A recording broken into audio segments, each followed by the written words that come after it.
अस्सलाम वालेकुम सामीन। प्रोग्राम डिस्कशन टेबल के साथ आपका मेज़बान खालिद बलोच हाज़िर खिदमत है और आपकी समातों की नज़र और मेरी तरफ़ से जितने भी सामीन प्रोग्राम सुन रहे हैं मेरी तरफ़ से सबको अस्सलाम वालेकुम। सामीन, प्रोग्राम डिस्कशन टेबल का मकसद क्वेटा में प्रेजेंटर जो हैं, जितने भी आरजेज़ हैं या कि डीजेज़ हैं, उनकी आलत ज़िंदगी, पेशावराना मसरूफ़ियात और सामीन तक उनकी खिदमत का एक जायज़ा लिया जाता है। हम बारी बारी में सब आरजेस को बुला लेंगे, लेकिन हर हफ्ते में एक प्रेजेंटर के साथ हम गपशप ज़रूर लगाएंगे और उनसे उनकी पेशावराना और ज़ाती ज़िंदगी के बारे में खुल्लम खुला सवालात पूछे जाएंगे। ये आपको बताते चलूँ कि ये एक पूरा एपिसोड है, एक पूरा सीज़न है और एक मुकम्मल किस्त है और जो हर हफ्ते को पेश किया जाता है। लेकिन पहले सेशन में हमने सोचा कि क्यों ना हम अपने आरजेस से इसका स्टार्ट लें। FM 88 के जितने भी सीनियर्स आरजेस हैं उनसे हमने स्टार्ट का ये पड़ाव का आगाज़ किया है और उनकी रियलिटी और उनकी वो क्या है क्या नहीं है, उनकी रियलिटी के बारे में एक रियलिटी शो के बहस हम उनकी रियलिटी आपको पहुंचाएंगे। ये प्रोग्राम हर हफ्ते को 12 बजे नश्र की जाएगी। आज हमारे इस दूसरे पहले सेशन का दूसरा मेहमान है मंजूर कियाजी साहब। मंजूर कियाजी के बारे में आपको ये बताते चलूँ कि मंजूर कियाजी गुज़श्ता इससे पहले FM 88 से भी एक FM में मुंसलिक थे। इसके बाद उन्होंने FM 88 ज्वाइन किया। मंजूर कियाजी गुज़श्ता 8 सालों से FM 88 में अपनी पेशावराना ज़िम्मेदारी एज़ ए ब्रावी आरजे संभाल रही हैं और वक्तन फ़वक्तन हमारे साथ ब्रावी एड, कमर्शियल, इस तरह के ड्रामे वगैरह भी रिकॉर्ड कर चुके हैं और वैसे हैं सरकारी मुलाजिम भी हैं और हफ्ते में एक शो करते हैं जिसका शो होता है हर संडे को शाम 4 बजे, जो कि बहुत ही पसंद किया जाता है उनके शो को। सबसे पहले हम वेलकम करते हैं आरजे मंजूर कियाजी साहब को। खालिद साहब, बहुत खुशी हुई आज आपके साथ इस बैठक में, इस गैदरिंग में। यकीनन उर्दू में तो हम इतने माहिर नहीं हैं। गुलाबी उर्दू के साथ आपके सवालों के जो जवाबात है वो हम देते जाएंगे। बहुत बहुत शुक्रिया आपका कि आपने हमें इज़्ज़त बख्शी और आज हम बैठे हुए हैं आपके साथ। ये एक एज़ाज़ की बात होती है कि एक प्रोड्यूसर के साथ बैठना, और वैसे भी आपके साथ हमारे जो ताल्लुकात है वो काफ़ी दोस्तों जैसे हैं। हमने कभी महसूस ही नहीं किया है। अच्छा मंजूर भाई, तारीफ़ बहुत अच्छी कर रहे हैं माशाल्लाह, थोड़ा तंज़ और मसाले के साथ। लेकिन अभी आगे की तरफ बढ़ते हैं, प्रोग्राम अभी तक बाकी है। और पहले आप हमें ये बता दें कि आजकल आप क्या कर रहे हैं रेडियो के अलावा? रेडियो के अलावा एक तो जॉब है, सरकारी जॉब, जिसके साथ मुंसलिक होने से जो है काफ़ी वहाँ पे काम का बर्डन रहता है।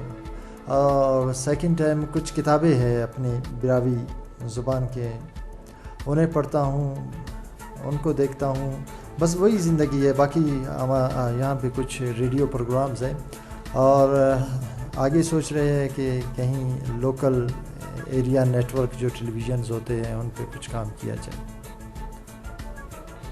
अच्छा माशाल्लाह, बहुत ज़बरदस्त के इंसान आगे बढ़ने की तरफ कोशिश करता है और इसी तरह जब आगे जाता है तो उनका एक नाम होगा सिटी में, बलूचिस्तान में, पाकिस्तान में। ओवरहाल जितने भी वहाँ आपके लिसनर और व्यूअर्स होंगे वो आपको सुन सकेंगे, आपके फ़ैन हैं। मंजूर भाई, एक और बात कि पेशावराना ज़िंदगी में जब आपने कदम रखा तो आपने कभी सोचा था बचपन में कि मैं भी मीडिया में जाऊंगा या कि इस तरह के प्रोग्राम करूंगा, मेरे इस तरह के फ़ैन होंगे या मेरे इस तरह के व्यूअर्स होंगे? बिल्कुल नहीं खालिद साहब, बिल्कुल नहीं। ये तो मेरे तसव्वुर में भी नहीं था। हाँ, हम रेडियो ज़रूर सुनते थे उस वक्त, अपने उन अज़ीम हस्तियों को जो रेडियो पे प्रोग्राम करते थे ऑन ईयर। बहरहाल ये हुआ कि 2005 और 6 में यहाँ पे एक शहर में एक नई स्टेशन, रेडियो स्टेशन वो आई और उसी दौरान उनका जो ऐड देखा, फिर हम भी वहाँ चले गए। उन्होंने ऑडिशन ली, हर किसी का अपना वो था। हम बिरावी लैंग्वेज में हमने वहाँ ऑडिशन दिया और उसके बाद हम सिलेक्ट हो गए। और फिर हम जब रेडियो पे आए तो हमें पता चला कि ये एक पावर है, और मैक का जो पावर होता है वो सबसे ज़्यादा पावरफुल पावर मैक आप कह सकते हो कि दुनिया में है। तो आज तक फिर उसी पावर के साथ हम मुंसलिक रहे, कभी एक जगह पर, लेकिन मैं चूँकि जगह ज़्यादा बदलता नहीं हूँ।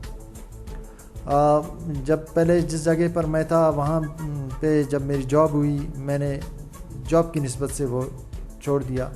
फिर यहाँ पे जब हम आए हैं तो उस वक्त से लेकर आज तक हम आप लोगों के साथ इसमें मुंसलिक है। ये जो आपका बेसिक सवाल था वो मेरे गुमान में नहीं था कि मैं एक आरजे बनूँगा, मैं पॉपुलर रहूँगा, लोग मुझे सुनेंगे, ये वो नहीं था। लेकिन आज शुक्र है कि थोड़ा बहुत वो जुस्तजू थी जो पहले भी हम सुनते थे, उस जुस्तजू को आगे जब हम ले आए तो आज उस मकाम पे पहुँचे हैं। लेकिन अभी तक वहाँ पे हम नहीं पहुँचे हैं जहाँ पे दूसरे हमारे जो मेज़बान होते थे रेडियो पाकिस्तान के या दूसरे चैनल्स के। लेकिन कोशिश जारी है, क्योंकि इसमें आप कोशिश ही कर सकते हो कि लोग आपको सुने, आपकी अच्छी बातें सुने, आप एक अच्छा सा पैगाम दे दो, ये मोटो है। या अभी कितने साल हो गए, एक्सपीरियंस कितने साल की मीडिया में? तकरीबन अभी लगभग 10 साल तो हो गए हैं, यानी 2005 और 6 से लेकर 2016 तक ये जो पीरियड है। इसमें सिर्फ मैं जो है बिरावी शोज़, और मेरी कोशिश रही है कि बिरावी के उन अल्फाज को मैं ज़्यादा यूटिलाइज़ करूं जो प्योर खालिस बिरावी हों। तो इसमें मैं किसी हद तक कामयाब हूं, लेकिन चूँकि जहां हम रहते हैं वहां ये अल्फाज आम ज़िंदगी में इस्तेमाल नहीं होते हैं, तो इस वजह से कुछ मुश्किलात है। कभी हम भूल जाते हैं, कभी हम उनको यूज़ कर लेते हैं अल्फाज को, और तकरीबन ये 10 साल का अभी एक्सपीरियंस है। अभी आप जो काम कर रहे हैं FM 88 में, जो कि क्वेटा में है, तो क्वेटा में रहने वाले बसने वाले बहुत सारे लोग होते हैं, तो यहाँ मुख्तलिफ डायलेक्ट वाले हैं, मतलब ब्रावी के वो 3-4 डायलेक्ट हैं, जो कि यहाँ के नौशकी वाला भी रहता है, खुजदार वाला भी रहता है, सिंध का भी मतलब ब्रावी स्पीकिंग रहता है, और क्वेटा वाले के अपने भी रहता है। तो आप इस तरह कैसे मैनेज कर सकते हो? ये देखिए, जब हम इन लहजों की बात करते हैं वो हर कोई समझता है। आप जो प्योर लहजे में बात कर रहे हो वो भी लोग समझते हैं, मिक्स उर्दू और ब्रावी में जो अल्फाज है वो अदा कर रहे हो वो भी लोग समझते हैं। सिर्फ चंद अल्फाज का इसमें फ़र्क आ जाता है। फिर यहाँ के जो कोयटा के लोग हैं वो बिल्कुल, यानी हम ये जानते हैं उनको कि वो हर लहजे से वाकिफ़ है, और अभी यहाँ पे आप किसी से भी बात करें आप समझ जाओगे कि ये इस इलाके का है। लेकिन शुक्र है कि आज तक इस किस्म की हमें कोई शिकायत मौसूल नहीं हुई कि आपने किसी एक जो है वो लहजे को आपने प्रमोट किया है कि हमें छोड़ा है। नहीं, हमने सबको बराबर साथ साथ लेके जो अल्फाज आम ज़िंदगी में इस्तेमाल होते हैं, जो बुक्स में हमें मिले हैं, हमने वही इस्तेमाल किए। अच्छा, इस तरह के अभी इस टाइम आप क्या प्रोग्राम कर रहे हो, किस हवाले से शो कर रहे हैं, लोगों को क्या पैगाम दे रहे हैं? इस वक्त जो मेरा शो है, पिछले 2 साल से ने जो शो शुरू किया है उसमें मैं संजीदा और मज़ाहिया दोनों अंदाज में, एक संजीदा टॉपिक के साथ मैं उनके साथ कुछ बातचीत कर लेता हूँ, फिर उनसे एक मज़ाहिया टंग ट्विस्टर, जिस तरह टंग ट्विस्टर है, ज़ुबान को जो है वो मैं उनका कुछ मैंने उसका नाम रखा है बिरावी में दुई ना लगोश्ती, यानी जहाँ पे आपका ज़ुबान स्लिप कर जाए। तो मैं उनसे एक सवाल पूछता हूँ, कभी पूछता हूँ कि बताएं आप हमें पलों के बारे में 20 सेकंड में कितने पल आपको याद है।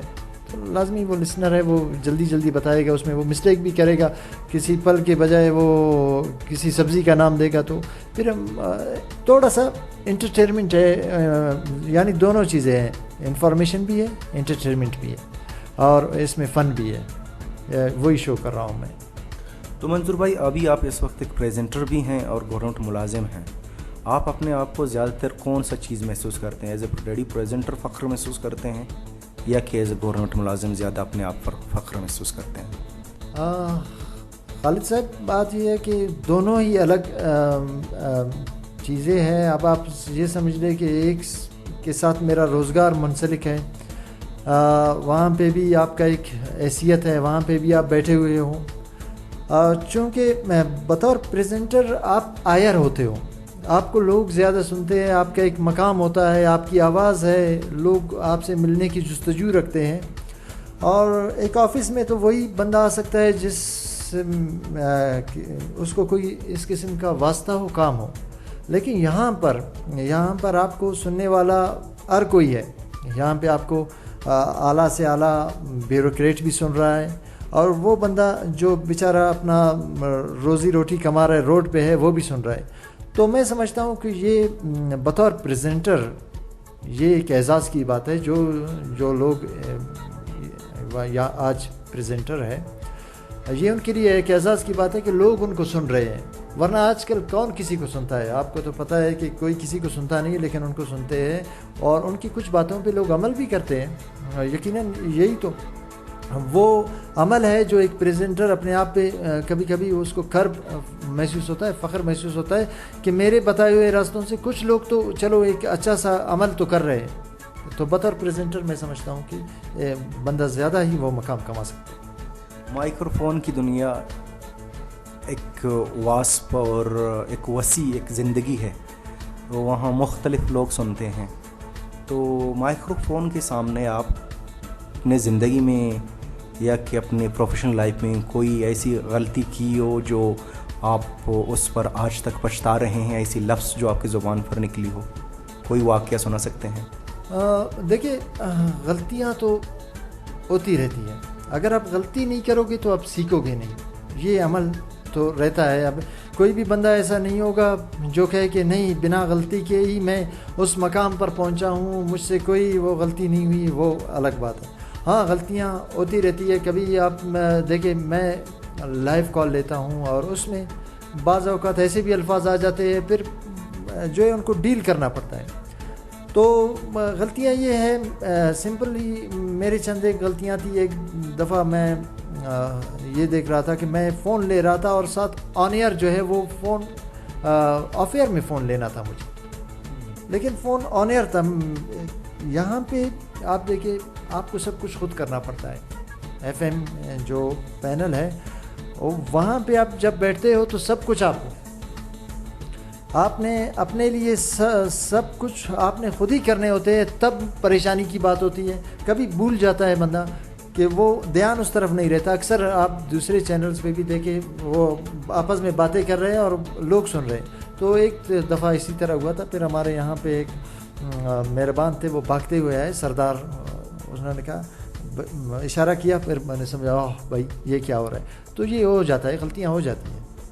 अच्छा, तो स्टार्ट में जब आप आए थे तो आपको अपने ज़िंदगी का पहला शो याद है या कि दूसरे स्टेशन का हो जो आप पहले यहाँ तो नहीं थे? हाँ बिल्कुल, उस वक्त एक अजीब सी सिचुएशन थी खालिद साहब के। पहला शो है और पता नहीं क्या होगा, आप ऑन एयर जा रहे हो और लोग आपको सुनेंगे, कैसा होगा, कई सवालात होते हैं जो दिमाग में घूम रहे होते हैं उस वक्त। खैर, उस वक्त तो हम पैनल भी ऑपरेट नहीं कर सकते थे। जब हम वहाँ बैठे, हमने शुरू किया बिस्मिल्लाह करके, और पहले शो में ही काफ़ी अच्छा सुनने वालों ने सुना और बड़ा अच्छा रिस्पॉन्स हुआ। जब पहला शो ही आपका अच्छा हो तो लोग फिर उनका भी भरोसा आपके ऊपर बन जाता है। और स्टेशन मैनेजर थी उस वक्त, उन्होंने भी हमें कहा कि वाकई आपके जो पहला शो था उसको पसंद किया गया। फिर उसके बाद बाकायदा हमारे शोज़ लगाए गए। तो ये है कि हम घर में भी मैं ख़ुद प्रैक्टिस करता था अपने साथ, जो बातें करनी होती है। आप इसी तरह कि कुछ प्रैक्टिस होना चाहिए, जो काम आ ही गया और इंशाल्लाह आज मैं आपके सामने। अच्छा, बहुत ज़बरदस्त आपने बात की और स्टार्टिंग की स्टोरी आपने बता दी नाज़रीन को, हमारे सामहीन को। अच्छा, मंजूर भाई के साथ गुफ्तगू का सिलसिला जारी रखेंगे और मंजूर साहब से बहुत ही कुछ सारी बातें करेंगे। और इसके अलावा उनकी प्रोफेशनल ज़िंदगी के बारे में भी बातें जा रही हैं। इसके बाद हम उनकी ज़िंदगी के मुख्तलिफ़ पहलुओं पर नज़र डालेंगे और ख़ुद चीदा चीदा करके वो बता देगा कि वो अब क्या कर रहा था, क्या कर रहे हैं, वो उसने बता दी। अभी आने वाले वक्त में वो क्या करेगा, क्या नहीं करेगा, या कि उसके पर्सनल लाइफ में कौन है कौन नहीं है, और उसके हमारे FM के आरजे के बारे में उनकी राय क्या है, और मुख्तलिफ़ चैनलों के बारे में उनकी राय क्या है, सुनते रहेंगे सबसे। और एक ब्रेक, कमर्शियल ब्रेक लेते हैं। इस ब्रेक के बाद आपकी खिदमत में मैं और मंजूर भाई फिर हाजिर होंगे।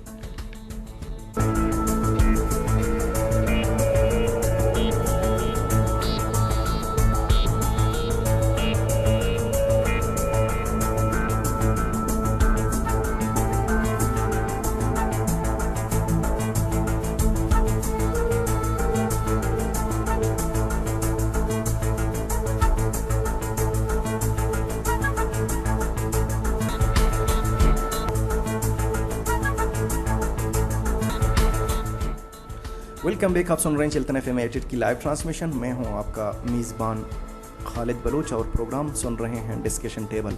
डिस्कशन से टेबल के दूसरे सीरीज़ का हमारा दूसरे एपिसोड का दूसरा मेहमान है मंजूर कियाजी, जो कि ब्रावी हारजे हैं। हमारे साथ काफ़ी अर्से से काम कर रहे हैं, गुज़श्ता 8 सालों से FM 88 में मुंसलिक हैं। और उनकी प्रोफेशनल लाइफ के बारे में हम पूछते हैं और उनकी पर्सनल लाइफ के बारे में भी पूछते हैं। और अगर नाजरीन को कुछ सवाल है तो वो SMS भी कर सकते हैं। और मंजूर भाई फिर आपकी तरफ बढ़ते हैं, हम सवाल जवाब का सिलसिला जारी है। और आपके ख्याल में आप अच्छा पहले ये बता दें, आप पहले स्टार्टिंग में जब आपने FM ज्वाइन किया उस टाइम आप स्क्रिप्ट लिखते थे या कि नहीं, किसी तरह आप शो करते थे? थोड़ा बहुत खालिद जान लिखना पड़ता है, क्योंकि आप को आपके पास एक मौजू, एक थीम होनी चाहिए। जब आप आ रहे हो, आप लोगों को क्या दे रहे हो। इस तरह तो नहीं है कि आप आकर बैठ गए और आपके पास कोई गैबी इल्म है और उस इल्म की बदौलत आप लोगों को बता रहे हो। नहीं, आपको पढ़ना पड़ता है यहाँ पे। और ये मैं कहूँ कि आपको ज़िंदगी भर जो प्रेजेंटर्स हैं वो पढ़ते रहते हैं, वो अप टू डेट मालूमात हासिल करते रहते हैं। तो जिस मौजू पे आप बात कर रहे हो उस पर कुछ ना कुछ आपको अबूर हासिल हो। कुछ ऐसे अक़वाल जो हमारे बुज़ुर्गों के हैं वो आपके पास हो, कुछ माशरती किस्से कहानियाँ हैं वो आपके पास हो, तब जाकर आप एक अच्छा सा शो कर सकते हो। अगर आपके पास कुछ भी नहीं है, मैं देख रहा हूँ कि बाज़ वक़्त मैं सुनता हूँ जो अपने प्रेजेंटर्स को, उनके पास कुछ भी नहीं है, वो बार बार अपने ही उस टॉपिक को दोहरा के लिसनर्स से वो पूछना चाह रहे हैं कि आप बताएं, आप बताएं, आप बताएं। ख़ुद कुछ आप पहले बताओ, कुछ आप माशरे को और लोगों को जो सुन रहे हैं उनको आप जब ख़ुद कुछ बताओगे तब वो कुछ और बताएंगे। आप जब उन पे सब कुछ छोड़ दोगे, पूरा मलबा ही वहाँ डाल दोगे, तो वो कुछ नहीं है। हाँ, स्क्रिप्ट लिखना पड़ता है, अभी भी हम लिखते हैं। जब भी कोई ऐसा वक्त आ जाता है हम मालूमात आगे रख कर ही, आज भी वही सिलसिला जारी है, ये ख़त्म नहीं हुआ है। आज भी हम कुछ पॉइंट्स अपने साथ ले आते हैं, उन पे बात करते हैं और उन्हीं को वाइंड अप करके चले जाते हैं। अच्छा, बहुत ज़बरदस्त, माशाल्लाह, बहुत अच्छी तरह आपने बात की। और एक और बात कि अभी तक स्क्रिप्ट का ये सिलसिला जारी है या कि नहीं? अभी कुछ पॉइंट्स हैं। देखिए, स्क्रिप्ट तो उतना जो पहले लिखा जाता था वो नहीं है। वक्त के साथ साथ जब आपको तजुर्बा हासिल करते हो तो कुछ चीज़ों पे आप ऑटोमेटिकली उन चीज़ों की आप परवाह नहीं करते हो, क्योंकि आपका तजुर्बा उसमें हो जाता है। फिर अल्फाज आपसे जो है यहाँ वहाँ नहीं गूम जाते हैं, आप उन अल्फाज पे काबू रख सकते हो। तो अब इतना बड़ा स्क्रिप्ट नहीं है, बस कुछ पॉइंट्स हैं। मैंने कहा कि आप सरसरी देख लोगे कि पहले सेशन में इस पॉइंट पे बात करनी है, दूसरे सेशन में इस पे, तीसरे सेशन में इस पे, इस तरह जो सेशन वाइज आप चलोगे तो वाइंड अप तक आप पहुंचोगे। जैसे कुछ हमारे, चूँकि मेरा ताल्लुक़ TV से भी है, तो हमारे दोस्त हैं और हमारे कोलीग्स हैं और प्रोड्यूसर हैं या कि डायरेक्टर हैं, प्रोग्राम में काम करते हैं। और इसके अलावा हम पाकिस्तान के सबसे बड़े TV चैनल के एंकर के साथ मेरी बातचीत हुई है, वो जो करंट अफेयर प्रोग्राम करते हैं। वो ये कहते हैं कि अगर TV का प्रोग्राम जो होता है 1 घंटे का, तो रेडियो में एफएम का जो 2 घंटे का प्रोग्राम होता है, तो क्या एक मौजू में बात करना लाजमी है, या कि बीच में कुछ कहते हैं कि भाई एक मौजू से लिसनर बोर हो जाएंगे, बीच में और 2-3 सेगमेंट रखना चाहिए? कि आपके ख्याल में पूरे 2 घंटे में एक ही टॉपिक पर बात करनी चाहिए? क्योंकि एक टॉपिक पर 3 घंटे भी कम है, तो बीच में कुछ लोग हैं, आरजेज हैं, प्रेजेंटर हैं, और तो यहाँ क्वेटा में मैंने ये नहीं देखा कि 2-3 टॉपिक पर बात करते हैं और 1-2 आरजेज के अलावा। तो हम टीवी में ये होता है कि हम 1 घंटे में 2 टॉपिक रखते हैं। तो आपके ख्याल में क्या एफएम में ये होना चाहिए या नहीं, या कि आपने किया है या नहीं? देखिए खालिद जान, बात यह है कि जब आप एक टॉपिक ला रहे हो या अलग अलग सेगमेंट्स ला रहे हो, बात यह है कि क्या आप अलग सेगमेंट्स ला रहे हो, देखिए उन पे आप बात करोगे तो किस तरह बात करोगे? आपके पास 1 घंटे में अगर आप 3 सेगमेंट्स लाओगे तो इसका मतलब ये है कि आपने बीच में कमर्शियल भी चलाने होते हैं, उसमें आप क्या 5-5 मिनट उनको दोगे? देखिए जो उसका दायरा है, जिस टॉपिक पे आपने बात करनी है, उसको आप जब तक लोगों तक वो मकसद ही नहीं पहुंचेगा, आपने आकर एक टॉपिक को ले लिया, उस पर आपने थोड़ा सा बात किया, अभी कुछ लोग ये सुन रहे हैं कि आगे इसमें क्या होगा। आप देखिए एक बड़ी, मैं आपको बेहतरीन बात बताता हूँ कि दिलचस्पी का अंसर आप पैदा करें अपने टॉपिक्स में, एक तजस्सुस रखें कि लोग आपको सुनते जाए। जब तजस्सुस ही नहीं है, आप आकर जो है एक टॉपिक ख़त्म करोगे, दूसरा शुरू करोगे, जो पहले सुनने वाले थे वो कहेंगे कि भाई कुछ लोग चाह रहे थे कि वो उस पर बात करे, अपना कमेंट्स भेजे, वो तो रह गए। अब जब दूसरा शुरू करोगे, जब तक वो दूसरे के बारे में ज़हनी तौर पे रेडी हो जाएंगे, आप तीसरे पे आ जाओगे, वो भी रह गया। जब तीसरे पे वो लोग बिल्कुल रेडी हो जाएंगे, उनको कुछ पॉइंट्स उनके जहन में जब पहुंचेंगे कि भाई अपने चलो इस मौजू पे हम ये बात करेंगे, आप चौथे पे आ रहे हो, इस तरह आपका जो टाइम है वो ओवर हो जाएगा। तो एक मौजू के साथ चलना चाहिए। मैं अक्सर एक मौजू के साथ चलता हूँ और एक टॉपिक के साथ, उसमें आप तजस्सुस लाएँ। उसमें भी आप देखिए एक टॉपिक में कितनी वास्ट वैरायटीज़ है, अगर आप जाना चाहो। अगर नहीं तो आप 100 टॉपिक पे लाओ, उन पे भी आप बात कर सकते हो, कोई मसला नहीं। यहाँ से छेड़ के वहाँ पे, वहाँ से छेड़ के वहाँ पे, बस उछल कूद होता रहेगा, बाकी कुछ लोगों की समझ में तो नहीं आएगा। अलबत्ता एक शो होगा कंप्लीट कि आपने शो कर लिया। अच्छा, कभी कभी ये होता है कि एक प्रेजेंटर बैठा है, शो कर रहे हैं मौजू पर, मैसेज पढ़ लिया और बीच में बातचीत करने लगा इधर उधर की। क्या इस तरह की बातों की गुंजाइश है लाइव में? मैं आपको बताऊं कि बाज़ लोग दूसरों के जो कमेंट्स है उनको आगे लेकर चलने के आदी होते हैं। मतलब क्या मतलब ये है कि खालिद ने कहा कि मौसम सुहाना है, मैं अब इसी को लेके आगे चलूँगा कि मौसम सुहाना है, भाई इतना अच्छा मौसम है, आप जो है बाहर जाए, घूमने जाए, ये वो। किसी ने कहा कि भाई स्पोर्ट्स जो है वो सेहत के लिए बेहतरीन है, वो उसको अपना जो उनके पास अल्फाज है या पॉइंट्स है वो शायद कम है, इस वजह से वो यहाँ वहाँ की बातों में जब चले जाते हैं। देखिए रेडियो की दुनिया में या टेलीविज़न की दुनिया हो, ये सब एक जैसे हैं। लोग जब आपको एक कमेंट्स भेजेंगे, आपने उस पर अगर छोटा सा तबसरा कर लिया, उसकी बातों में से 2-4 अल्फाज आप लेकर आगे बढ़े तो अच्छी बात है। इससे वो जो कमेंट्स वाला है उसका भी दिल खुश होगा कि चलो मेरे अल्फाज पे इसने कुछ अपने अल्फाज उसके ऊपर दोहरा दिए।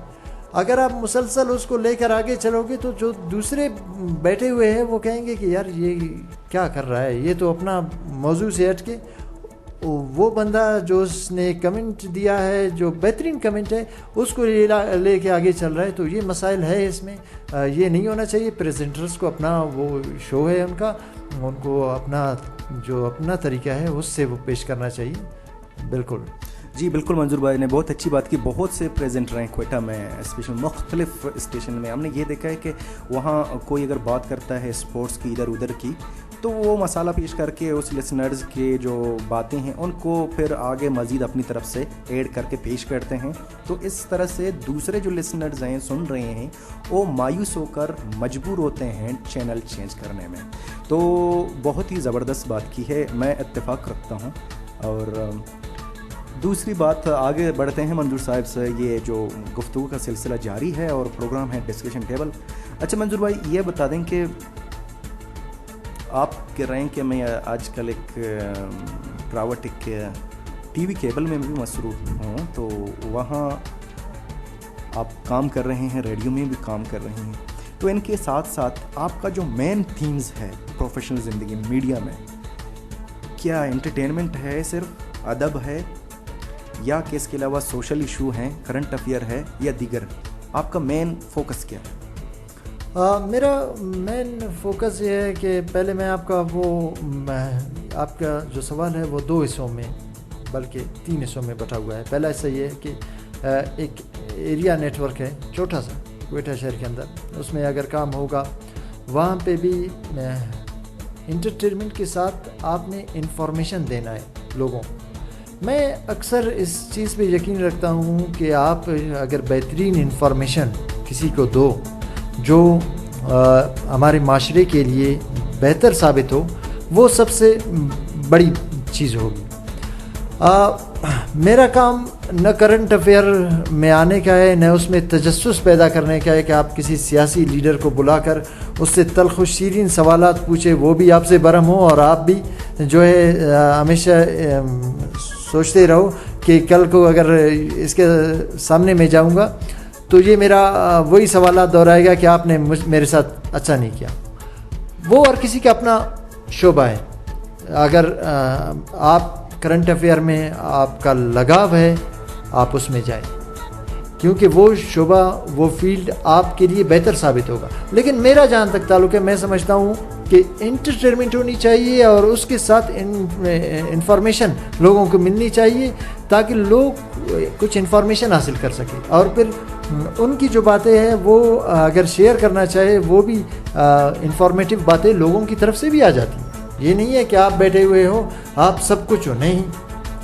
कुछ हमारे ऐसे लिसनर्स है वो ऐसे बातें भी आपको बता देंगे जो आपके वहम और गुमान में भी नहीं होंगे, और यकीन जानिए कि उनकी बातों को आप अगर यहाँ पे बैठे हुए, आपसे ज़्यादा लोग उनकी बातों को भी पसंद करेंगे कि वाह फिलहाल बंदे ने क्या बात कही है, लोग उस पर अमल भी करेंगे। इस तरह आपका एक मकसद पूरा हो गया। समझ लो कि आपने एक अमानत थी, जो अल्फाज होते हैं वो अमानत के तौर पे होते हैं खालिद साहब। ये ऐसे नहीं है कि हम जो अल्फाज निकालते हैं वो बिल्कुल हवा की दोष पे जाकर लोगों के घरों तक, उनके कानों तक पहुँचे, नहीं। ये अमानत है। अगर आप अच्छे अल्फाज अदा कर रहे हो, लोगों को उससे फ़ायदा हो रहा है, स्टूडेंट्स को, बिजनेसमैन जो भी है, माशरे में जो भी रहते हैं लोग, उनको अगर कोई फ़ायदा मिल रहा है तो वो यकीनन आप उस सवाब के हकदार होंगे। अगर नहीं, आप उनको जो है बस खाली इंटरटेनमेंट पे लगा ही दोगे, बाकी कोई इन्फॉर्मेशन नहीं होगा, तो वो मेरे नज़दीक वो इतना सही नहीं। अच्छा, वाकई बहुत ज़बरदस्त माशाल्लाह आपके व्यूज़ हम ले रहे हैं। आहिस्ता आहिस्ता आपके एक्सपीरियंस और प्रोफेशनल ज़िंदगी के बारे में आपके जो तजुर्बात हैं हम इस्तिफ़ादा हासिल कर रहे हैं और यकीनन हमारे सामीन भी इस्तिफ़ादा हासिल कर रहे हैं। और इसके अलावा मंजूर भाई, एक ये है कि प्राइवेट एफएम हैं, ये बहुत रोज़ बरोज़ बढ़ रहे हैं। टीवी चैनल इनकी तो पाकिस्तान में रोज़ाना एक टीवी चैनल खुलता है। अगर केबल को आप ट्यून करते हो वहाँ रिमोट से, तो एक नया टीवी चैनल नज़र आता है। मॉर्निंग शो में एक लड़की बैठी हुई है, तो लोगों को एंटरटेन कर रही है, ख़वातीन के बारे में प्रोग्राम ला रहा है। तो ये हमारे क्वेटा के एफएम हैं, ये तो सिर्फ म्यूज़िक पर फोकस दे रहे हैं और फरमाइशें लगा रहे हैं और फरमाइशें बंद कर रहे हैं। वो कुमार सानों से शुरू वो कर रहे हैं आतिफ असलम तक ख़त्म। तो आपके ख्याल में यहाँ चेंज होना चाहिए, या कि आरजेस की अपनी कमज़ोरी है, या कि इसके अलावा ये ओनर या कि रेडियो ओनर या कि सरकार की या पैमरा की अपनी पॉलिसीज़ हैं कि वह कि एफएम में होना चाहिए, म्यूज़िक होना चाहिए और इसके अलावा कुछ नहीं? देखिए खालिद साहब, आपने कई सवालात एक ही सांस में पूछे, यकीनन हमें अलग अलग जवाब देना होगा। सबसे पहले बात यह है कि ये जितने भी चैनल्स आ रहे हैं, जितने भी टेलीविज़न चैनल्स आ रहे हैं, ये एक वास्ट फील्ड है, बड़ा वसी फील्ड है। इसमें आप, मैं कहता हूँ कि 10 से 20 हो जाए भी लोग सुनेंगे। आबादी दिन ब दिन बढ़ रही है। और दूसरा बात यह है कि सिर्फ म्यूज़िक की अगर आप चलाओगे, उसके लिए तो MP3 प्लेयर्स आजकल आ गए हैं, उसमें आपको बेहतरीन गाने मिलेंगे। आपको क्या ज़रूरत है फिर FM लगाने की या रेडियो चैनल लगाने की। और दूसरा ये है कि अगर आपको टेलीविज़न की हम बात करें, किसी खूबसूरत यासीन लड़की को बिठाकर आप उसको, अगर उसके पास अल्फाज नहीं होंगे, उससे तो बेहतर है कि आपको इंटरनेट पे हज़ारों ऐसी कहानियाँ मिलेंगी, आप वही देख के अपना मकसद हासिल कर सकते हो। लेकिन असल मकसद ये है कि नहीं, मैं समझता हूँ आरजेस के इसमें कसूर है। इसमें जो बैठे हुए हैं ज़िम्मेदार है, आप एक प्रोड्यूसर हो, आपको पता है कि आपकी एक ज़िम्मेदारी है, आपने चेक एंड बैलेंस रखना होता है कि कौन क्या पेश कर रहा है।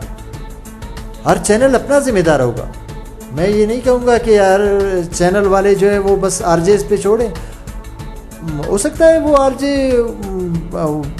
या प्रेजेंटर वो बहुत बेहतरीन सोच का मालिक हो, वो ऐसा कमाल दिखा रहा हो, लोगों को पसंद आ रहा हो, लेकिन हो सकता है कि वहाँ कुछ भी ना हो, वो तो बस बैठा हुआ अपना 2 घंटे पास करके हाय बाय शाय करके चला जाए।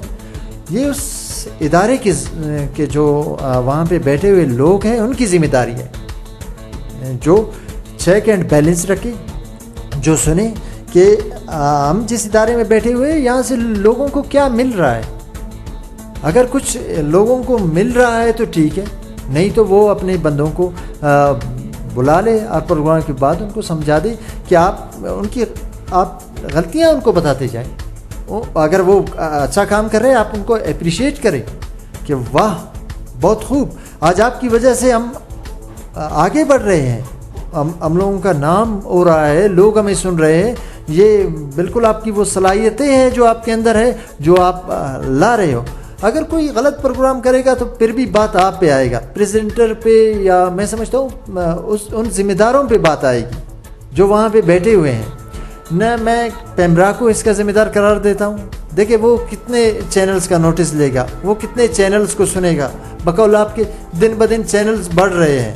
हाँ, किसी एक चैनल की बात किसी दूसरे चैनल ने चला ली, उसने सुन लिया, नोटिस ले लिया, वो अलग बात। लेकिन सब चैनल्स को वो तो सुन नहीं सकते हैं, सब पे वो निगरानी नहीं कर सकते। हर इदारे का जो ज़िम्मेदार है वो खुद इसको सोचे, इसको देखे। और जो आरजेस शो कर रहे हैं, इंटरटेनमेंट कर रहे हैं, म्यूज़िक के हवाले से कर रहे हैं, देखिए मुख्तलिफ़ कैटेगरियाँ हैं। मैंने पहले आपको बता दिया कि अब उस कैटेगरी में अगर वो म्यूज़िक चार्ट पे बात कर रहा है कि टॉप 10 से टॉप 0 पे आना चाह रहा है तो वो सही है। आप म्यूज़िक पे बात कर रहे हो कुमार सानू को लेके या आतिफ असलम को, वो अलग बात है। अगर शो का थीम ही अलग है, वहाँ पे बैठे हुए करंट अफेयर की बात है और आप म्यूज़िक के ऊपर बात करें तो फिर ये मसला होगा। जी खालिस। अच्छा, गुड, ज़बरदस्त हकीकत है। तो आपके ख्याल में तो इस तरह से रेडियो की अहमियत व इफ़ादियत रोज़ बरोज़ कम होती जा रही है, क्योंकि रेडियो अभी इतना आपने कहा था कि स्टार्टिंग में कि पावर मीडियम है, लेकिन टीवी चैनल है, जो टीवी है मीडियम है, वो इससे ज़्यादा पावरफुल है।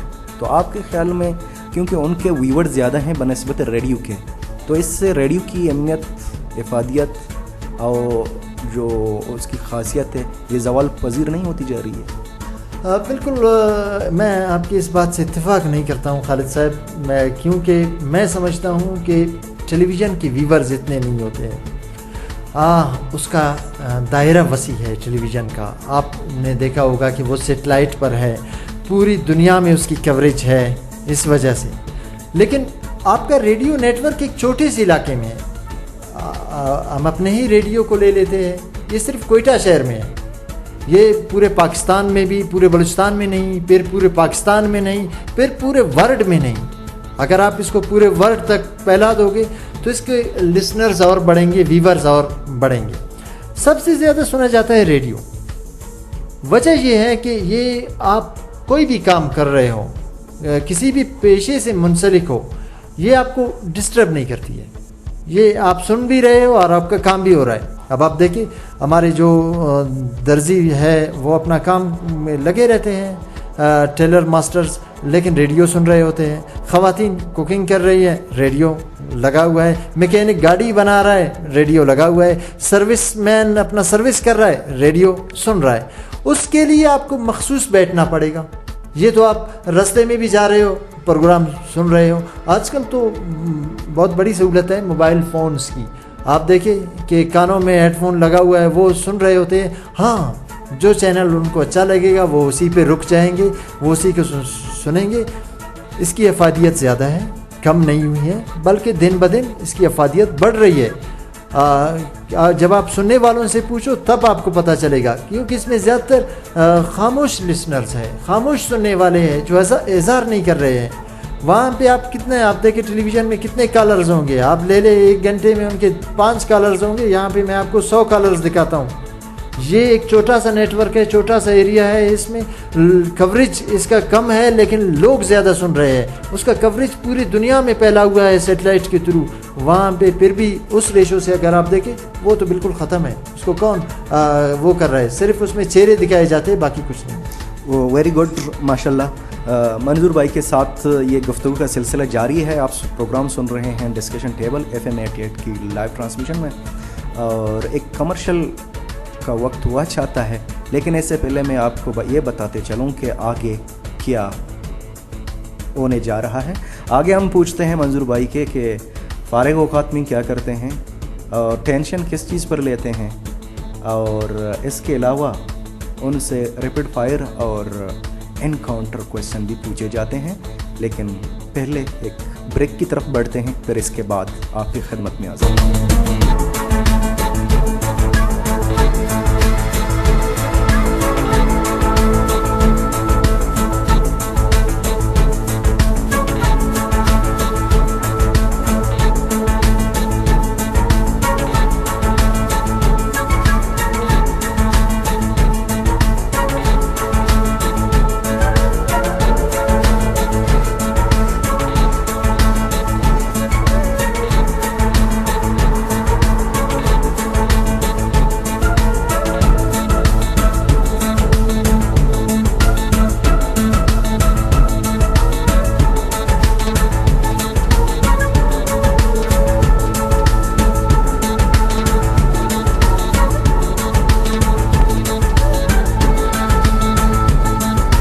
Welcome back. आप सुन रहे हैं प्रोग्राम डिस्कशन टेबल, और जो सामीन और सुन रहे हैं हम उनका बहुत शुक्रिया अदा करते हैं। अगर उनको कोई फीडबैक या राय देना है तो हमारे FM 88 के ऑफिशियल पेज है, वहाँ दे सकता है। और हमारे FM 88 का जो ऑफिशियल पेज है FM 88 क्वेटा बलूचिस्तान, और इसके अलावा अगर वहाँ URL में सर्च कर सकता है तो facebook.com/queta.fm88। तो ट्विटर में आप हमें फॉलो कर सकते हैं, वहाँ हमारा जो ट्विटर में हमारा अकाउंट है ऑफिशियल @रेडियो चिल्तन। तो मंजूर भाई आपकी तरफ बढ़ते हैं एक बार फिर। और एक चीज़ मैंने नोट किया है कि आप सरकारी मुलाजिम हैं और रेडियो में भी काम करते हैं, इसके साथ साथ आप सोशल मीडिया में बहुत सरगर्म हैं। हाँ जी हाँ, देखिए आज के दौर में मैं समझता हूँ कि वो जो बंदे उनको मीडिया तक रसाई नहीं है, वो सोशल मीडिया को बतौर पावर इस्तेमाल कर सकते हैं। आपने देखा होगा कि उस पर भी आपको बहुत इन्फॉर्मेटिव चीज़ें मिलेंगी सोशल मीडिया पर। तो आजकल सोशल मीडिया भी एक पावर के तौर पे आया हुआ है, और ये एक पावर है, इससे हमें इनकार नहीं है। उस पर मैं ये कर रहा हूँ कि जितनी देखिए वसी दुनिया है, सोशल मीडिया का भी जो दायरा है वो बहुत वसी है। पूरी दुनिया में वहाँ पे लोग आपके साथ कनेक्ट भी हो सकते हैं, उनके साथ आप अपने ख्यालात शेयर भी कर सकते हो। वो हर तरीके से वो आप शेयर कर सकते हो। वहाँ पे आप एक पिक्चर के ज़रिए, एक कोटेशन के ज़रिए, और आप देखिए वीडियोस के ज़रिए लोग शेयर करते हैं ख्यालात, और फिर वहाँ पे जो देखने वाले हैं वो फिर शेयर करते जाएंगे आपके उन ख्यालात को, उन पिक्चर्स को, उन व्यूज़ को। तो वो भी एक बहुत बेहतरीन पावरफुल मीडिया है, और उस पर भी लोगों को आना चाहिए और इसको पॉजिटिव यूज़ करना चाहिए। आजकल जो है हम देख रहे हैं, अभी तो काफ़ी लोग इसको पॉजिटिव इस्तेमाल कर रहे हैं। पहले इब्तिदा में जब यूज़ कर रहे थे तो रफ़ इस्तेमाल इसका ज़्यादा था, लेकिन अब लोग जो बेहतरीन इंफॉर्मेशन है उसको आगे भेज रहे हैं। बहुत ही ज़बरदस्त माशाल्लाह, आप अपने तजुर्बात से हमें आगाह कर रहे हैं। यकीनन आपके तजुर्बात से हमारे सामाईन को बहुत ही फ़ायदा पहुंचेगा, और ना सिर्फ हमारे सामाईन को, जो प्रोफेशनल लोग सुन रहे हैं, रेडियो आरजे सुन रहे हैं या के प्रेजेंटर सुन रहे हैं, उनको भी फ़ायदा होगा, क्योंकि आप बड़े एक्सपीरियंस बंदे हैं और आप गुज़िश्ता 10 सालों से रेडियो में मुंसलिक हैं। और मंजूर भाई, एक और बात जो मीडिया की तरफ से है, क्योंकि आपकी पर्सनल लाइफ और मीडिया लाइफ के बारे में मिक्स पूछ रहे हैं, आप किसी भी शो को अर्जेंटली तैयार कर सकते हैं? ये महारत और ये सलाहियत आपके अंदर मौजूद है? आप अपना थोड़ा तारीफ़ कर लो। देखिए, बात ये है कि शो किस किस्म का है, अब ये आपको पता होना चाहिए। अगर आप मुझे बताओगे कि किसी सियासी बंदे का इंटरव्यू लेना है या किसी बिजनेसमैन का, मुझे उसके बारे में कोई इल्म नहीं है, वो तो मैं अर्जेंट तैयार नहीं कर सकता हूँ, क्योंकि पहले मुझे कुछ इन्फॉर्मेशन होनी चाहिए। हाँ, अगर शो जो है जर्नल टॉपिक्स पे है, जिस तरह के रोज़मर्रा यहाँ पे हमारे प्रेजेंटर्स आकर वो एक टॉपिक लाते हैं, फिर उस पे बात करते हैं और फिर चले जाते हैं, उस किस्म का अगर कोई शो है तो वेल एंड गुड। हर वक्त बंदा जो है वो, आप कहते हो कि अर्जेंट क्या, उस वक्त भी आप मुझे मैक के आगे बिठाओ, मैं इंशाल्लाह शुरू हो जाऊँ। फॉर एग्ज़ाम्पल जो है, आज सैटरडे है, आपका शो ऑन एयर जा रहा है, और कल भी आपका ब्रावी शो है संडे के दिन में, और मदर डे है 8 मई। इसके बारे में अब अर्जेंटली, आपको पता नहीं है, पहले पता था या नहीं पता था, अभी तो बता दिया, अब रात तैयारी तो करोगे। इस बारे में अगर आपकी तैयारी नहीं है और आप यहाँ आ गए, मैंने कहा कि आपको मदर डे पर शो करना है, इस पर आप कर सकते हैं, ये तो सियासी नहीं है। जी हाँ, ये जो डेज़ है, ये चूँकि हर साल ये डेज़ आते हैं, हर साल इन पे बातचीत होती है, और फिर जब आप आँख खोलते हो सुबह तो फिर आप अखबार देखते हो, उस डे के हवाले से आ जाता है। अब मदर डे के हवाले से मैं शो कर सकता हूँ, क्योंकि पहले भी लोग आम तौर पे वैसे ही मदर के बारे में और अपने पेरेंट्स के बारे में वो बताते रहते हैं, ये कॉमन है, ये जो है वो उस किस्म का नहीं है कि इसमें जो नॉलेज होगा वो कॉमनली आप लेंगे। एक माँ की जो फीलिंग होती है वो आप ऐसा समझ लें कि तमाम माँओं की वही फीलिंग है जो उसके बेटे के लिए होगा, या एक बेटे की जो फीलिंग है वो वही होगी जो तमाम माँओं की है। तो ये इसमें कोई अर्ज नहीं है, ये मैं कर सकता हूँ, इसमें कोई तैयारी की। हाँ, थोड़ी बहुत अगर आपको इन्फॉर्मेशन मिल जाती है कहीं से तो आप ला दे, नहीं तो इस पे बात कोई भी कर सकता है। अच्छा, well done, very well done, माशाल्लाह, बहुत ज़बरदस्त। अच्छा, बढ़ते हैं आगे की तरफ। वैसे एक सॉन्ग हमने प्रोग्राम के बीच में प्ले नहीं किया, वैसे एक सॉन्ग का वक्त हुआ चाहता है, लेकिन 1-2 सवाल और पूछते हैं। आप एज ए मंजूर, एज ए प्रेजेंटर, क्वेटा के FM स्टेशन के बारे में क्या कहना पसंद करेंगे कि उनको क्या करना चाहिए? खालिद जान, बात यह है कि क्वेटा में जो FM है, मैं उनको सुनता रहता हूँ अक्सर, क्योंकि मेरा फील्ड है, मैं हर चैनल को सुनता हूँ, सिर्फ अपना जिससे मैं मुंसलिक हूँ, जिस चैनल से FM 88 से, उसको नहीं, बल्कि दूसरे जो चैनल्स हैं मैं उनको भी सुनता रहता हूँ। कभी तो मुझे बहुत अफसोस होता है कि वहाँ पे उस किस्म के प्रोग्राम्स नहीं होते हैं जिस तरह के होने चाहिए, लेकिन कुछ चैनल्स पे वाक़ईतन बहुत बेहतरीन प्रोग्राम होते हैं, जिनको बार बार आप कहोगे कि उन प्रेजेंटर्स को मैं सुनूं, उनकी बातें, उनका जो अंदाज़ है वो बिल्कुल दिलकश, और लोग भी सुनने पे मजबूर होंगे, जो लिसनर्स हैं वो भी उनको सुनने पे मजबूर है, वो उनका इंतज़ार करते हैं। और जो टाइम पास के लिए आ जाते हैं वो तो बस लोगों को पहले से ही मैसेजें भेजना शुरू कर देते हैं कि जनाब मेरा शो है, मेरा शो है, मेरा शो है, पूरे शहर को आगाह कर दिया। बाद में शो जब शुरू होगा तो चंद एक दोस्त उसको सुनेंगे, बाकी नहीं। हाँ, ये है कि अभी भी बहुत सारे काम बाकी है, जिस तरह के हम सुनते हैं कराची या लाहौर या दूसरे FMs के जो प्रेजेंटर्स हैं, उनका जो अंदाज़ है, उनकी जो जिस तरह से वो बात करते हैं, जिस तरह से वो पैगाम पहुंचाते हैं, शायद उसमें अभी तक हम उनको पहुंच नहीं सके। हाँ, कोशिश कर रहे हैं हमारे यहाँ कुछ लोग पहुंचने की।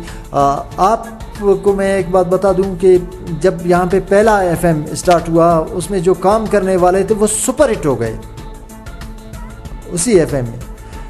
वजह ये था कि लोग उनको सुनते थे, वो एक अच्छा सा पैगाम डिलीवर करते थे, और उस वक्त उनकी जो एडमिनिस्ट्रेशन थी वो काफ़ी स्ट्रिक्ट थी। वो प्रेजेंटर्स को उस दायरे से जो है वो बाहर नहीं होने देता था। देखिए यहाँ पे आप उस दायरे में रहकर बात करोगे, चूँकि वो दायरा आपके लिए अखलाकियात का दायरा, मज़हब का दायरा, सब जो कोड ऑफ कंडक्ट होगा उससे आप निकल नहीं सकोगे। उसमें जब आप बात करोगे और फिर खूबसूरत अंदाज में अगर आप अपना पैगाम पहुंचा रहे हो उस दायरे के अंदर रहते हुए, तो आपसे बेहतर और कौन होगा। बहरहाल अभी भी हम दावा कर सकते हैं कि हम कोशिश कर रहे हैं, हमारे प्रेजेंटर्स जितने भी क्वेटा के एफएम हैं, मैं ये सुनता हूँ काफ़ी बेहतरीन है उनको, और वो इंशाल्लाह यहाँ से कुछ लोग गए हैं, अब वो बाहर काम कर रहे हैं। अब आप सोचें कि कराची या लाहौर में वो काम कर रहे हैं, वो यहाँ के थे, चूँकि उन्होंने अपना वो मकसद पा लिया। जब लोग आपको देखते हैं, आपको सुनते हैं, अगर आप अच्छा कर रहे हो तो वो आपको इज़्ज़त देंगे, वो आपको आगे ले जाएंगे। अगर आप बुरा कर रहे हो तो आप ख़त्म हो जाओगे, ख़ुद ब खुद ख़त्म हो जाओगे, किसी को इसमें आपको ख़त्म करने की ज़रूरत नहीं है। अच्छा मंजूर भाई, बहुत ज़बरदस्त। अभी एक गाने का वक्त हुआ चाहता है और गाने की तरफ बढ़ते हैं, लेकिन इससे पहले मंजूर भाई से पूछते हैं कि क्या आप तो वैसे ब्रावी हारजेज हैं, तो आप उर्दू गाने भी सुनते हैं? कभी कभी मैं कुछ गज़लें सुनता हूँ गुलाम अली साहब के, तो बहरहाल उर्दू गाने जो 90s के हैं वो अच्छे लगते हैं मुझे। अच्छा, अभी आपकी फरमाइश के मुताबिक कौन सा गाना लगाएं और कौन सी फिल्म का नाम भी बताएं ताकि हमारे लिए मुश्किलात ना हो। नहीं, कोई सा भी एक अच्छा सा सॉन्ग चला ले, क्योंकि म्यूज़िक को जो है वो रूह की ग़िज़ा लोगों ने करार दिया। म्यूज़िक की कोई अपनी वो नहीं है कि आप उसका अपना कोई लैंग्वेज नहीं है, उसके अपने सुनने वाले नहीं हैं, जो भी आपको अच्छा लगे वो। मैं ये कहता हूँ कि कोई सा भी म्यूज़िक प्ले कर ले, अगर आप उसको गौर से सुने और उसमें खो जाए तो उसका भी आपको मज़ा आए। बिल्कुल ज़बरदस्त। यहाँ मंजूर भाई ने एक बात की कि म्यूज़िक रूह की ग़िज़ा है। ये बात शेक्सपियर ने अपने ड्रामा एमलेट में कही है, तो यकीनन क्योंकि इस बात को मैंने इसलिए रेफरेंस दे दिया कि शेक्सपियर ने अपने ड्रामा एमलेट में कहा है, तो क्योंकि बहुत सारे लोग ये फतवा जारी करते हैं कि म्यूज़िक रूह की ग़िज़ा नहीं है, कुरान शरीफ रूह की ग़िज़ा है। बेशक हम इस्लाम के फॉलोअर्स हैं, मुसलमान हैं और नमाज़ पढ़ते हैं और एक इस्लामी मुल्क में रहते हैं, तो हम इस्लामी चीज़ फॉलो करते हैं। यहाँ मंजूर भाई का मुराद शेक्सपियर की किताब हैमलेट है, तो रूह की ग़िज़ा है शेक्सपियर कहता है। तो चले बढ़ते हैं, एक 90s का गाना एक सुनते हैं मंजूर कियाज़ी की फरमाइश पर, फिर इसके बाद मंजूर साहब से उनकी पर्सनल लाइफ के बारे में गुफ्तगू का सिलसिला जारी रखेंगे। सुनते रहिए चिल्टन FM 88 से live transmission program discussion table.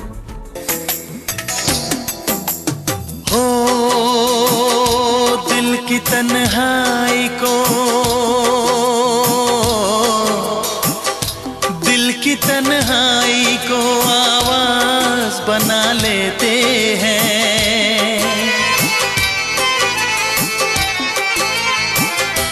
दर्द जब हद से गुजरता है तो गा लेते हैं। दर्द जब हद से गुजरता है तो गा लेते हैं। दिल की तन्हाई को आवाज बना लेते हैं। दर्द जब हद से गुजरता है तो गा लेते हैं। दर्द जब हद से गुजरता है तो गा लेते हैं। हाँ गा लेते हैं, हाँ गा लेते हैं।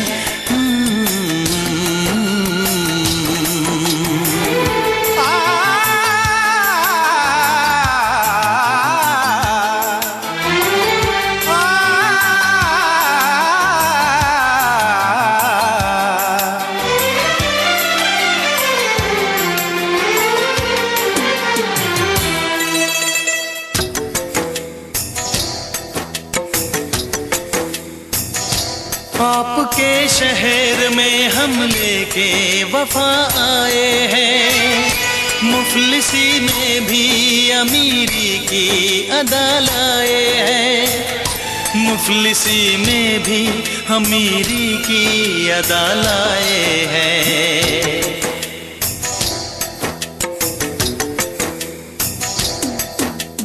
हो जो भी भाता है, जो भी भाता है उसे अपना बना लेते हैं।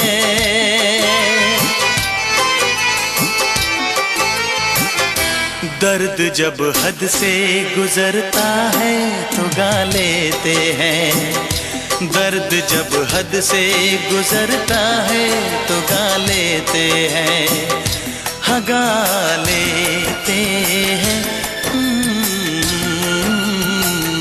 हाँ गा लेते हैं।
Welcome back. आप सुन रहे हैं चिल्तन FM 88 से लाइव ट्रांसमिशन। मैं हूं आपका मेज़बान खालिद बलोच और आप प्रोग्राम सुन रहे हैं डिस्कशन टेबल। ये प्रोग्राम एक पूरी सीरीज़ है, एक एपिसोड है। इंशाल्लाह हम क्वेटा के जितने भी आरटीएस हैं, जितने भी स्टेशंस हैं, उनको सबको बारी बारी बुला लेंगे। लेकिन हमने इसका आगाज़ शुरू किया है पहले सेशन का पहला जो एपिसोड है अपने आरजेस से, क्योंकि पहला हक ही यही है कि हम अपने आरजेस से शुरू करें। तो इस एपिसोड का दूसरा ऐसा जो है मंजूर भाई से हम ले रहे हैं और आज हमारे प्रोग्राम में आए हैं। उन्होंने हमें शरफ़ बख्शी है, बहुत शुक्रिया अदा करते हैं एक बार फिर उनका। और आगे हम बढ़ते हैं उनकी पर्सनल लाइफ की तरफ से, लेकिन इससे पहले हम उनसे ये पूछते हैं कि मंजूर भाई, एक और प्रोफेशनल बात है, कुछ आरजेज़ हैं दूसरे आरजेज़ को कॉपी करते हैं। कॉपी का मेरा मुराद है कभी आवाज़ उनके कॉपी करते हैं, कभी बोलने का स्टाइल कॉपी करते हैं। ज़रूरी नहीं है कि एक आरजे दूसरे आरजे से, कभी शाहरुख खान के स्टाइल, कभी सलमान खान की स्टाइल, कभी एक तारिक अजीज़ के स्टाइल को कॉपी करता है। और कुछ लोग एक की बैकग्राउंड को कॉपी करते हैं, कुछ उनके बात करने के स्टाइल जो कि है स्टार्टिंग जो होती है बहुत रेडियो में अहम होती है और कंक्लूजन रेडियो में बहुत अहम होती है, देखा जाता है। तो इसको कॉपी करते हैं। आपके ख्याल में ये कैसे आरजे हैं? क्या ये होना चाहिए, नहीं होना चाहिए, या कि इसके बारे में आपके अपने एक्सपीरियंस और तजुर्बात क्या कहते हैं? शुक्रिया खालिद जान, बहुत बेहतरीन आपने जो सवाल है वो किया है। ये है कि ये सिलसिला उस वक्त से जारी है जब कोई भी नया जो प्रेजेंटर है वो आ जाता है तो उसको पहले कहा जाता है कि आप अपने सीनियर्स को सुनें, कि उन्होंने इस फील्ड में जो नाम कमाया है, उन्होंने अपने आप को बनाया है, आप ज़रा उनको सुने कि उन्होंने किस तरह स्टार्टिंग ली है अपने शोज़ की और किस तरह उन्होंने वाइंड अप की है और किस तरह उन्होंने पैगाम पहुंचाया है। ये तो बेसिक उन ट्रेनिंग्स की बात है कि जो भी कोई नया आएगा वो अपने आप से तो शो नहीं कर सकता है जब तक उसने लोगों को नहीं सुनाए। उससे यही सवाल पूछा जाएगा कि आपने किसको सुना, किससे मुतासिर हुए, और आजकल आपका फेवरेट कौन है, पसंदीदा कौन है और क्यों है, ये सवालात उससे पूछे जाते हैं। कॉपी करना बज़ाहिर देखे वही कर सकता है जो समझता है कि वो मुझसे आयर है, लोग उसको ज़्यादा सुनते हैं, शायद मैं भी उसकी राह पे चलूँ, लोग मुझे भी पसंद करें, उस जैसा मैं भी एक शो करूं ताकि मेरा भी नाम हो। ये है, ये कॉपी न रुकने वाली बात है। बैकग्राउंड भी कॉपी कर लेते हैं लोग, कोई अच्छा सा बैकग्राउंड मिल गया, वो कहेंगे शायद ये जो बंदा है इसमें ये खासियतें, ये खूबियाँ नहीं हैं, ये तो बैकग्राउंड की वजह से बड़ा पॉपुलर हुआ है, चलो ये चोरी करके ले आते हैं। कुछ लोग जो सिलेक्शन है गानों का, वो ये चीज़ें मीडिया में है। मीडिया में आप देखें, इन चीज़ों को आप ख़त्म नहीं कर सकते हो, नहीं ये चीज़ें ख़त्म होंगी, क्योंकि हम खुद दर्स देते हैं कि आप सुने उन लोगों को सुने जो सीनियर्स है, आप उनकी तरह का कुछ अच्छा सा शो कर लें। अगर वो अपने तरीके से शुरू करेगा शो, आपने कहा कि स्टार्टिंग बहुत ही बेहतर होता है, फ़र्ज़ कर लो वो स्टार्टिंग में आकर ही कुछ न सलाम न दुआ, बस ऐसे ही शुरू हो जाए, तो लोग कहेंगे कि ये कैसा प्रेजेंटर है, इसने आते ही ना किसी को सलाम किया, ना कोई दुआ मांगी, न ये न वो, आते ही बस ये एकदम से शुरू हो गया और फिर एकदम से निकल गया। ये चीज़ें ख़त्म नहीं होंगी। अच्छा मंजूर भाई, तो फिर रियल आरजे और कॉपी राइट आरजे के दरमियान में बिटवीन टू आप क्या फ़र्क महसूस करते हैं और क्या फ़र्क देखते हैं? देखिए, जो कॉपियर है वो भी एक दिन रियल आरजे ही बनेगा। इनमें ये रियल आरजे और कॉपियर आरजे में इनमें कोई फ़र्क मुझे महसूस नहीं हो रहा है। हाँ, बात जो अंदाज़ है उसका, वो शायद किसी से वो कॉपी कर लेगा, लेकिन बहुत सारी चीज़ें उसमें वो ख़ुद भी तो होती है। एक आरजे या एक प्रेजेंटर ख़ुद भी तो कुछ पेश कर रहा होता है, वरना वैसे कौन उसको लाकर जो है मैक के सामने बिठाएगा कि आप आकर यहाँ पे जो है बस अपना हैवी ही टाइम पास करते रहो। मैं समझता हूँ खालिद जान कि जो भी इस वक्त बैठा हुआ है उसके पास कुछ ना कुछ तो है जो उसको ये मौका मिला है। ये कॉपीयर और ये ओरिजिनल, ये बस ऐसी बातें हैं। अच्छा, तो बहुत ही ज़बरदस्त बात की आपने माशाल्लाह, और बहुत ही न्यूट्रल अंदाज में बात कर रहे हैं, और इससे यकीनन हमारे सामीन होंगे बहुत इम्प्रेस होंगे। और आपका ये बहुत ही बड़ा डॉक्यूमेंट्री शो है माशाल्लाह हमारे साथ हो रही है।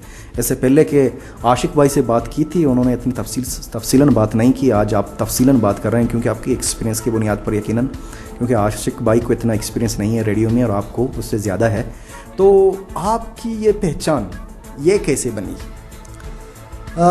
देखिए खालिद जान, किसी भी फील्ड में ये तो आप अगर उस फील्ड के साथ मुखलिसाना अंदाज में काम करें, आपकी पहचान बन जाएगी। अब देखिए, यहाँ पे लोग राइटर्स को भी जानते हैं, लोग जो है अगर एक साइंटिस्ट है उसको भी जानते हैं। जब आप किसी भी शोबे के साथ मुंसलिक हो तो उसमें आप अपने खुलूस के साथ काम करें, उसमें किसी से आप जेलसी न रखें। हमारे यहाँ आप देखिए मीडिया में जो है वो जेलसी है, काफ़ी ज़्यादा है। मैं समझता हूँ कि इस चीज़ को आप ख़त्म रखें। अगर कोई आपसे बेहतर है, वो अपनी मेहनत की, जो उसका मेहनत है उसकी बलबूते पे वो आगे बढ़ रहा है, आपने उसको तस्लीम करना होता है। अगर आप उसको तस्लीम कर लोगे तो इसमें ना आपके लिए अना का मसला बनेगा ना कुछ।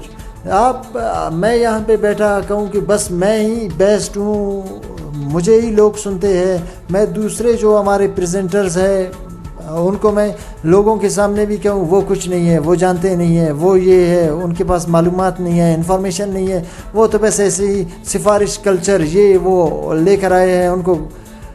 तो इससे आप ख़ुद ख़त्म हो जाओगे, इससे आपकी वैल्यू कम होगी। आपको मुखलिसाना अंदाज में, अगर आपकी नीयत साफ़ है और आप जो भी आपका शोबा है उसमें आप काम कर रहे हो, आप ख़ुद ब खुद आपका नाम बनेगा। इसके लिए आपको ना किसी एडवर्टाइजमेंट की ज़रूरत है, न लोगों को बताने की ज़रूरत है जनाब क्या आ जाओ मुझे सुनो। लोग आपको ख़ुद सुनेंगे, आपका ख़ुद ही नाम आएगा। ज़बरदस्त बात की है। इसके गवाही मैं देता हूँ कि आज तक मंजूर भाई ने अपने शो का प्रमोशन खुद से नहीं किया, और आज तक उसके अगर सोशल मीडिया पेज में जाओ या कि फेसबुक पेज में जाओ तो वहाँ कभी भी आज आरजे मंजूर कियाजी ने ये नहीं किया कि ट्यून मी या कि tune FM 88 for my show, या कि अब मेरा प्रोग्राम का वक्त हुआ चाहता है आइए सुनते हैं FM 88। इस तरह के पोस्ट हमने उनके वाल पर कभी नहीं देखा है। तो वाकई ये रियलिटी है, उसमें जो आरजे है उनका टाइम उस लिसनर को खुद याद होगा और उसकी तरफ खुद बढ़ेगा और उसके टाइमिंग में खुद बैठकर बाकायदगी से सुनेगा। तो बहुत ही ज़बरदस्त। और वैसे आरजे मंजूर कियाजी साहब, आपने एक बात की थी इससे पहले कि जब एक नया आरजे आएगा उनको ट्रेनिंग दी जाती है और उनके जहन में ये बिठाया जाता है कि अपने सीनियर्स को सुनो, और ये सीनियर को सुन के और उसी की तरह कॉपी करना शुरू कर देता है। तो आप स्टार्ट में जब रेडियो में आए थे आप किससे मुतासिर थे, और अभी तक क्या उससे मुतासिर हैं या नहीं? जब हम आए थे तो यकीनन हमने भी अपने सीनियर्स को वहाँ पे जो रेडियो में काम कर रहे थे उनको हमने सुना था, और चूँकि हम इस फील्ड में नए आए थे, आज भी मैं कहता हूँ कि वो बेहतर है हमसे। उनके जो अल्फाज की अदायगी है, उनका जो मौजू पे बात करना है, वो बहुत बेहतरीन अंदाज में बात आज भी करते हैं। अब मैं आपको कुछ अपने बिरावी जो मोस्ट सीनियर जो प्रेजेंटर्स है, मैं उनमें से चंद एक का नाम लूँगा। मीर मोहम्मद उल्फत साहब जो किसी तारुफ के मोहताज नहीं है, रेडियो के बेताज बादशाह हैं। उनके अल्फाज आप सुने, उनकी अदायगी सुने, आपको मज़ा आएगा। और फिर उसके बाद ज़फ़र मेंगल साहब है, ग़ुलाम फ़ारूक वफ़ा साहब हैं, और दूसरे जो हमारे प्रेजेंटर्स हैं जो काम कर रहे हैं, मतलब उनको आप जब सुनते थे, खालिद जान वो जिस अंदाज़ में बात करते थे, फिर उनको सुनने वाले भी बहुत थे। उस वक्त उस रेडियो की बहुत बड़ी अहमियत थी। लोग ऐसा समझ लें कि उनके फैंस इतने ज़्यादा होते थे कि वो एक ही आवाज़ पे वो पहुंच जाते थे। ये उनकी आवाज़ की जादू थी। आवाज़ की जब जादू आपके पास हो तो लोग आपको सुनेंगे भी, आपका एहतराम भी करेंगे। और एक बात मैं आपको बता दूं कि ये माइक जो है रेडियो के, इसमें हमेशा जुस्तजू रहता है लोगों को कि ये बंदा कैसा होगा, इसका शक्ल कैसा होगा। अब तो कुछ सोशल मीडिया ने शक्लें दिखा दी, उस वक्त कुछ भी नहीं था। लोग एक तजस्सुस में रहते थे कि इस बंदे से ज़रूर मिला जाए। तो आज भी हम उनको सुनते हैं और उनको सुनना चाहिए, और जो हमारे सीनियर्स हैं उनको फॉलो करना चाहिए। अगर हो सके तो उनसे राय लेना चाहिए कि मैं शो कर रहा हूँ, मुझे और क्या करना चाहिए, क्योंकि वो उनका जो तजुर्बा है। वो किसी ने कहा कि मैं अपने उस्ताद से आगे निकलना चाहता हूँ, उसने कहा कि आप शागिर्द हो, जो है आप एक सवार हो किसी घोड़े पे और आप एक गुबार हो। वो जब घोड़ा आगे निकल जाता है तो गुबार उसके पीछे है, आप पीछे उस उस्ताद को नहीं पहुंच सकते हो, जितना भी आप जोर लगा लो। बेहतर ये है कि उससे कुछ सीखो। लेकिन सोशल मीडिया की बात की, आप भी अपना फ़ोटो नहीं देते हैं ना? नहीं, काफ़ी अभी हमारे पिक्चर्स आ गए हैं सोशल मीडिया पे भी। अब ये छुपने वाली चीज़ें नहीं है, आप नहीं दोगे कोई और दे देगा, कोई कहीं से भी। हाँ, ये है कि कम है। अच्छा, ज़बरदस्त। आपने बड़े आरजेज़ के अपने सीनियर्स की बात की, उल्फत साहब की, फ़ारूक वफ़ा साहब की और ज़फ़र मेंगल साहब की। लेकिन जब हम आते हैं रेडियो या FM मीडिया की तरफ, वहाँ दो बड़े नाम नज़र आते हैं हमें, सगीर अहमद सगीर और मंजूर कियाज़ई। और सगीर अहमद सगीर और मंजूर कियाज़ई के दरमियान में आप क्या डिस्टिंग्विश करते हो? देखिए, सगीर अहमद सगीर मैं समझता हूँ कि वो बिरावी के लेक्चरार भी हैं, और उसने अपने शोज़ का आगाज़ रेडियो पाकिस्तान से किया था। वहाँ से उन्होंने काफ़ी तजुर्बा हासिल किया। फिर वो पाकिस्तान टेलीविज़न के साथ भी मुंसलिक रहे, चूँकि वो उनका जो तजुर्बा है वो इस लिहाज से ज़्यादा है कि वो एक तरफ तो आप देखें कि टेलीविज़न पे उन्होंने जब हमारे यहाँ रीजनल टेलीविज़न का आगाज़ हुआ तो सबसे पहले प्रेजेंटर्स में वो शुमार होता था, वो आज भी शायद है। और इसके बाद उस वक्त हम FM चैनल्स पे थे तो वो रेडियो पाकिस्तान में काम कर रहा था। उसने FM बाद में ज्वाइन किया था, तकरीबन ये 2010 या 2008 के बाद, इसी दौरान। उस वक्त उस FM पे कोई रीजनल शो नहीं होते थे जिसमें आज सगीर अहमद सगीर काम कर रहा है। बहरहाल मैं समझता हूँ कि वो मुझसे बेहतर है। मैं इसलिए बेहतर है कि वो एक उस्ताद है और फिर बिरावी ज़ुबान के वो लेक्चरर है, उसके पास वो अल्फाज है, मेरे पास नहीं है। मैं ये तस्लीम करता हूँ कि मेरे पास वो अल्फाज नहीं है। फिर वो रोज़ाना दर्स देते हैं, नए अल्फाज उसके पास आ जाते हैं, मेरे पास नहीं। फिर वो जो है सुबह सवेरे रेडियो पाकिस्तान पे रोज़ाना शो करके दिन में 3 जगहों पे शो करेगा, तो उसका तजुर्बा ज़्यादा है बनिस्बत मुझसे। वो एक अजीम हस्ती है, अल्लाह पाक उन्हें सलामत रखे। और हम उनसे भी कभी अगर मिलते हैं, तारुफ हो जाता है तो हम उनसे भी कुछ सीखते हैं, हमें कर्ब है उन पे। बहुत ही ज़बरदस्त माशाल्लाह। सामीन, अभी मंजूर भाई से प्रोफेशनल सवालात तो ख़त्म हो गए हैं, अब उनकी पर्सनल लाइफ की तरफ बढ़ते हैं। लेकिन उसकी पर्सनल लाइफ से पहले कि हम आपको ये बता दें कि एक कमर्शियल ब्रेक और एक सॉन्ग ब्रेक दोनों एक साथ हम लेते हैं। फिर इसके बाद मंजूर साहब की जो ज़ाती ज़िंदगी है उनके बारे में पूछते हैं कि वो क्या करते हैं, क्या नहीं करते हैं। और आप सुनते रहिए चिल्तन FM 88 की live transmission table, discussion table. और मैं हूँ आपका मेज़बान खालिद बलूच। और आप अपना फीडबैक हमें दे सकते हैं FM 88 के ऑफिशियल पेज पर, FM 88 क्वेटा बलूचिस्तान, या कि आप URL में आप सर्च कर सकते हैं वहाँ facebook.com/fm88.quetta। और यहाँ लेते हैं एक ब्रेक छोटा सा, फिर इसके बाद मंजूर साहब से उनकी पर्सनल लाइफ के बारे में भी बात करते हैं। और इसके बारे में, इसके अलावा हम उनसे पूछते हैं कि आप नौजवानों में क्या देखते हैं, नौजवान RJs में, और लिसनर और RJs के दरमियान आप क्या देखते हैं। और इसके अलावा उनसे ये भी पूछते हैं कि आपकी मिजाज कैसा है, खाने में क्या पसंद करते हैं। और उनसे हम इसके अलावा रैपिड फायर और एनकाउंटर क्वेश्चन ज़रूर पूछते हैं जो उनके सीने को ज़रूर लगेंगे।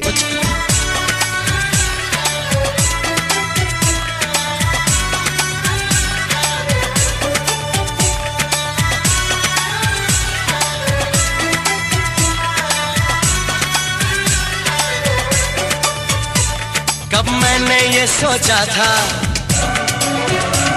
कब मैंने ये जाना था,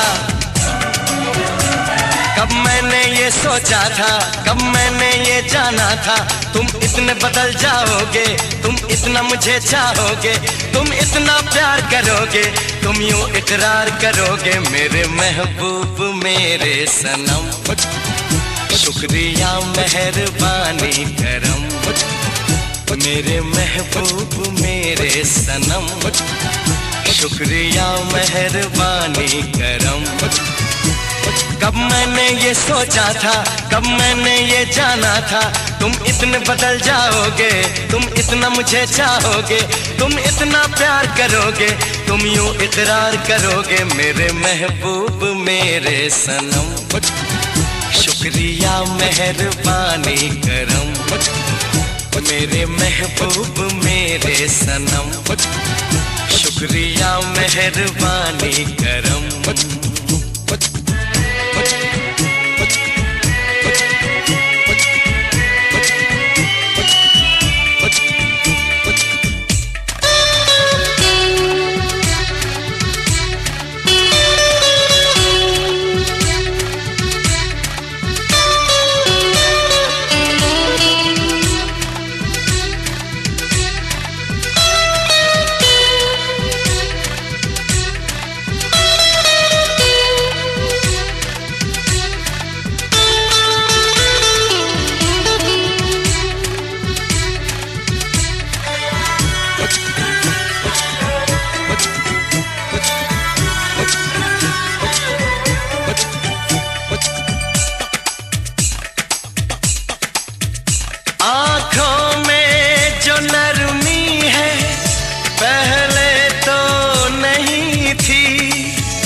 सांसों में जो गर्मी है पहले तो नहीं थी, पहले तो नहीं छाई थी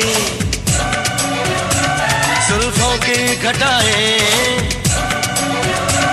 पहले तो नहीं छाई थी जुल्फों की घटाएं, पहले तो नहीं महकी थी आंचल की हवाएं, पहले तो नहीं आती थी तुमको ये अदाएं, आज कितने हंसी है सितम, शुक्रिया मेहरबानी करम, मेरे महबूब मेरे सनम, शुक्रिया मेहरबानी करम।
जी वेलकम बैक। आप सुन रहे हैं चलतन FM 88 की लाइव ट्रांसमिशन। ये हमारा टेबल डिस्कशन है जो कि एक सीरीज़ है, हमारा दूसरा एपिसोड है। मंजूर की अजीज़ आपके साथ है और बढ़ते हैं सवाल की तरफ।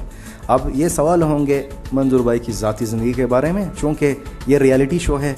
हमने जिसको हम बुलाते हैं और उनको पहले ही बताते हैं कि हम आपकी ज़िंदगी के बारे में ज़रूर पूछते हैं, सिर्फ प्रोफेशनल लाइफ के बारे में आपको प्रमोट करना नहीं चाहते हैं। आप अगर इंट्रो देना है तो आपकी ज़ाती ज़िंदगी पर हम ज़रूर पूछते हैं। तो इसमें मंजूर भाई की ज़िंदगी जो है कंट्रोवर्शियल नहीं है, इसलिए उन्होंने हाँ भर दी। तो इसकी हाँ और हामी जब भर दिए, इसके मतलब ये है कि वो सवाल का जवाब देने के लिए टकाटक रेडी है। तो मंजूर भाई, आप अगर अपनी तारीफ़ आप खुद करो, क्योंकि एक हम सेगमेंट देंगे, क्योंकि आपको अपनी तारीफ़ करने में वक्त नहीं मिलेगा ज़्यादा और लोग शायद नहीं पूछते हैं। तो आज हम आपको ये मौका देंगे कि आप अपनी तारीफ़ खुद करो। और आपको अगर मैं कहूँ कि आप अपने आप को 3 लफ्ज़ों में बयान करें, वो 3 लफ्ज़ कौन से होंगे? वो 3 लफ्ज़ ये होंगे कि ब्रावी ज़ुबान के पहले आरजे और लोगों के दिलों में बसने वाला शख्स जो हमेशा उनकी दिलों पे हुकूमत करता रहा है। और आखिरी, लोग उसको पसंद करते हैं, उसको सुनते हैं और उसको चाहते हैं। अच्छा, माशाल्लाह, बहुत ही ज़बरदस्त। अच्छा, ज़बरदस्त। अच्छा मंजूर भाई, आपके घर में मिजाज कैसा है? यहाँ जब आप आते हो तो कभी कभी फ़न भी करते हैं, मजाक भी करते हैं, कभी कभी सीरियस भी होते हैं और सब आरजेस से एक जैसे मिलते हैं और किसी से न लड़ाई की न झगड़ा की है। और उस वक्त मतलब घर में आपका मिजाज ही ऐसा है, सिर्फ FM और बाहर की दुनिया में ही ऐसा है? खालिद साहब, बात यह है कि मेरा मिजाज बिल्कुल, मैं खामोश मिजाज हूँ। बाहर की दुनिया में आप जब मुझे देखोगे, जितने भी लोगों ने, जितने भी मेरे लिसनर्स हैं, उन्होंने मुझे देखा होगा कि मैं किसी से जो है वो न ज़्यादा ताल्लुकात रखने का जुस्तजू रखता हूँ और न ही इतना शौक़ मिजाज हूँ। बस एक सादा तब इंसान, जिसको आप कहें कि सादा मिजाज इंसान, उसकी तरह मैं ज़िंदगी बसर करता हूँ। और आम ज़िंदगी में मैं इतनी बातें नहीं करता हूँ लोगों से, जिस तरह मैं रेडियो पे आके या ऑन एयर बातें ज़्यादा हो जाती है, लेकिन वहाँ पे नहीं। आम ज़िंदगी में बिल्कुल खामोश, सबसे अलग थलग। लोग भी काफ़ी हमारे दोस्त हैं, वो हैरान हैं कि आप कैसे हो भाई, आप किस किस्म का प्रेजेंटर हो, आप में तो वो आप मुझे वहाँ पे आप जब देखोगे तो आपको नहीं लगेगा कि मैं एक प्रेजेंटर हूँ। आज तक लोग पहचानते भी नहीं हैं कि ये एक प्रेजेंटर है। ये असल में जब मीडिया में जब जो लोग आ जाते हैं वो फिर उनका अंदाज़ ही बदल जाता है। वो जुस्तजू में लगे रहते हैं, लोग उनको पहचानते हैं, वो ऐसे सवालात पूछते हैं, लोगों के साथ ताल्लुकात बनाते हैं और अपने आप को आगे पेश करते हैं। मैं उस किस्म का नहीं, बिल्कुल अलग। घर में भी मेरा यही मिजाज। बहुत ही ज़बरदस्त माशाल्लाह। और एक और बात, आप कभी टेंशन लेते हैं या नहीं? या टेंशन लेते हैं किस चीज़ पर ज़्यादातर, किस काम पे? लाजमी बात है, इंसान है, इंसान के साथ ये चीज़ें मुंसलिक है। मैं भी एक इंसान हूँ, टेंशन तो रहती है। हाँ टेंशन, ये देखिए अब टेंशन यहाँ पे आजकल आपको मुख्तलिफ़ किस्म के जो टेंशन है वो, ख़ासकर मैं इस बात पे कभी कभी जब ऑफिस में जो काम हो जाता है वो भी एक टेंशन हो जाता है कि बाबा ये क्या करना है वो। और फिर रेडियो की तरफ जब हम यहाँ पे आ जाते हैं, कभी कभी ये होता है कि किसी का कोई मैसेज ऑन एयर नहीं हुआ, उस बेचारे ने कितनी मुखलिसाना अंदाज में अपना मैसेज भेज दिया था, कुछ फ़नी ख़राबी के बायस वो मैसेज हम तक नहीं पहुंचा। बाद में उसने कहा कि आपने मेरा मैसेज नहीं पढ़ा है।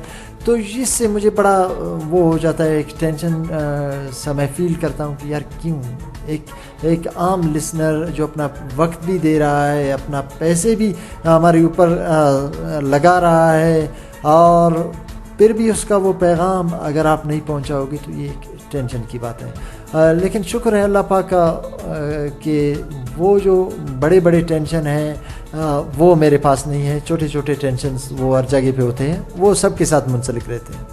Well done. अच्छा वैसे बाहर घर में तो घर की बातें होती हैं, बाहर जब आप जॉब पे होते हो, यहाँ पे आते हो या दूसरे बाहर होटल में बैठकर चाय पीते हो, तो वहाँ का आपका गुफ्तगू का स्टाइल और लोगों से क्या बातचीत होती है आपकी?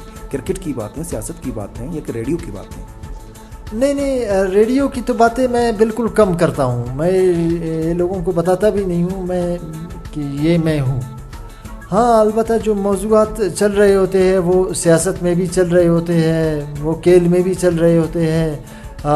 उन्हीं मौज़ूआत के हिसाब से जब किसी ने एक बात छेड़ी तो हम भी उसके हाँ में हाँ मिलाते हुए, उसमें अगर हमारे पास कोई इन्फॉर्मेशन हो गया हम देंगे, नहीं तो उससे पूछेंगे कि जनाब अब क्या होगा, अब ये होगा। फ़र्ज़ कर लो अब क्रिकेट की मैच है, उसमें आप जीत रहे हो, हम पूछेंगे कि नेक्स्ट जो टीम होगा वो क्या स्ट्रॉन्ग है, क्या हम उससे मुकाबला कर सकते हैं। तो इस किस्म की मौज़ूआत चलते हैं दोस्तों के साथ, ख़ासकर उनकी जो ज़्यादातर पसंदीदा जो जिस पे वो बात करना चाहते हैं तो हम भी उनके साथ। चाय बनाते हैं घर में नहीं या कि खाना वगैरह?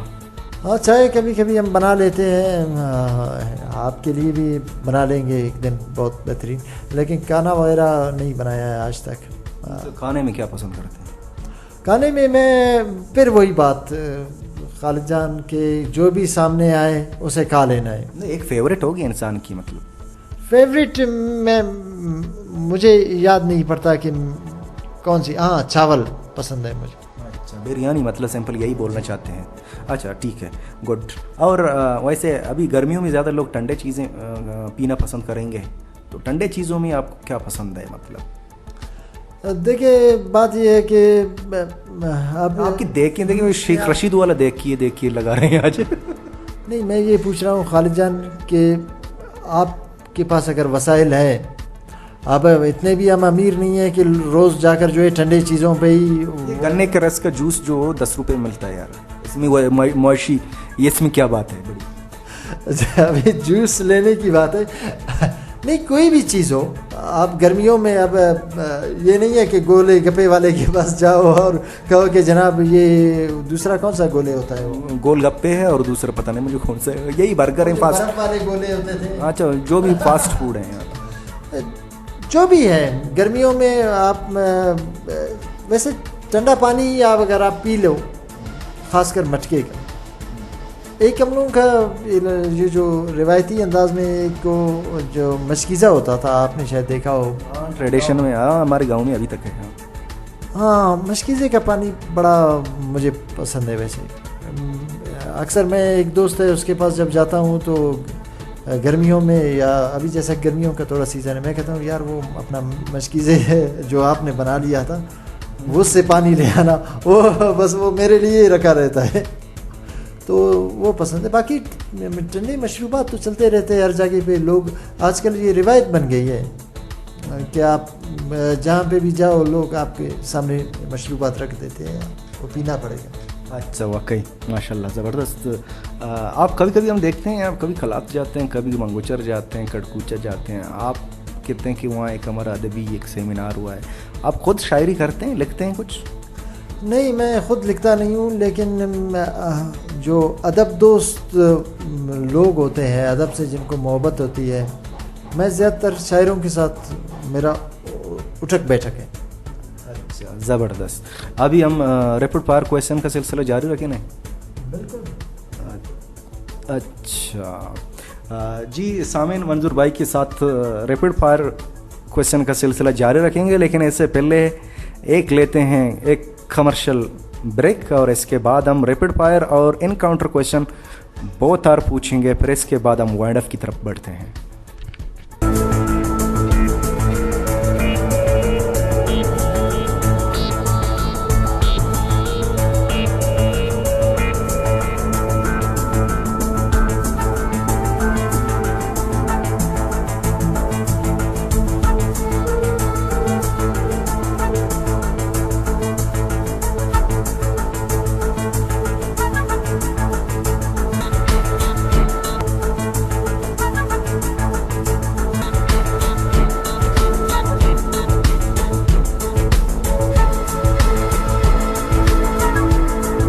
जी वेलकम बैक।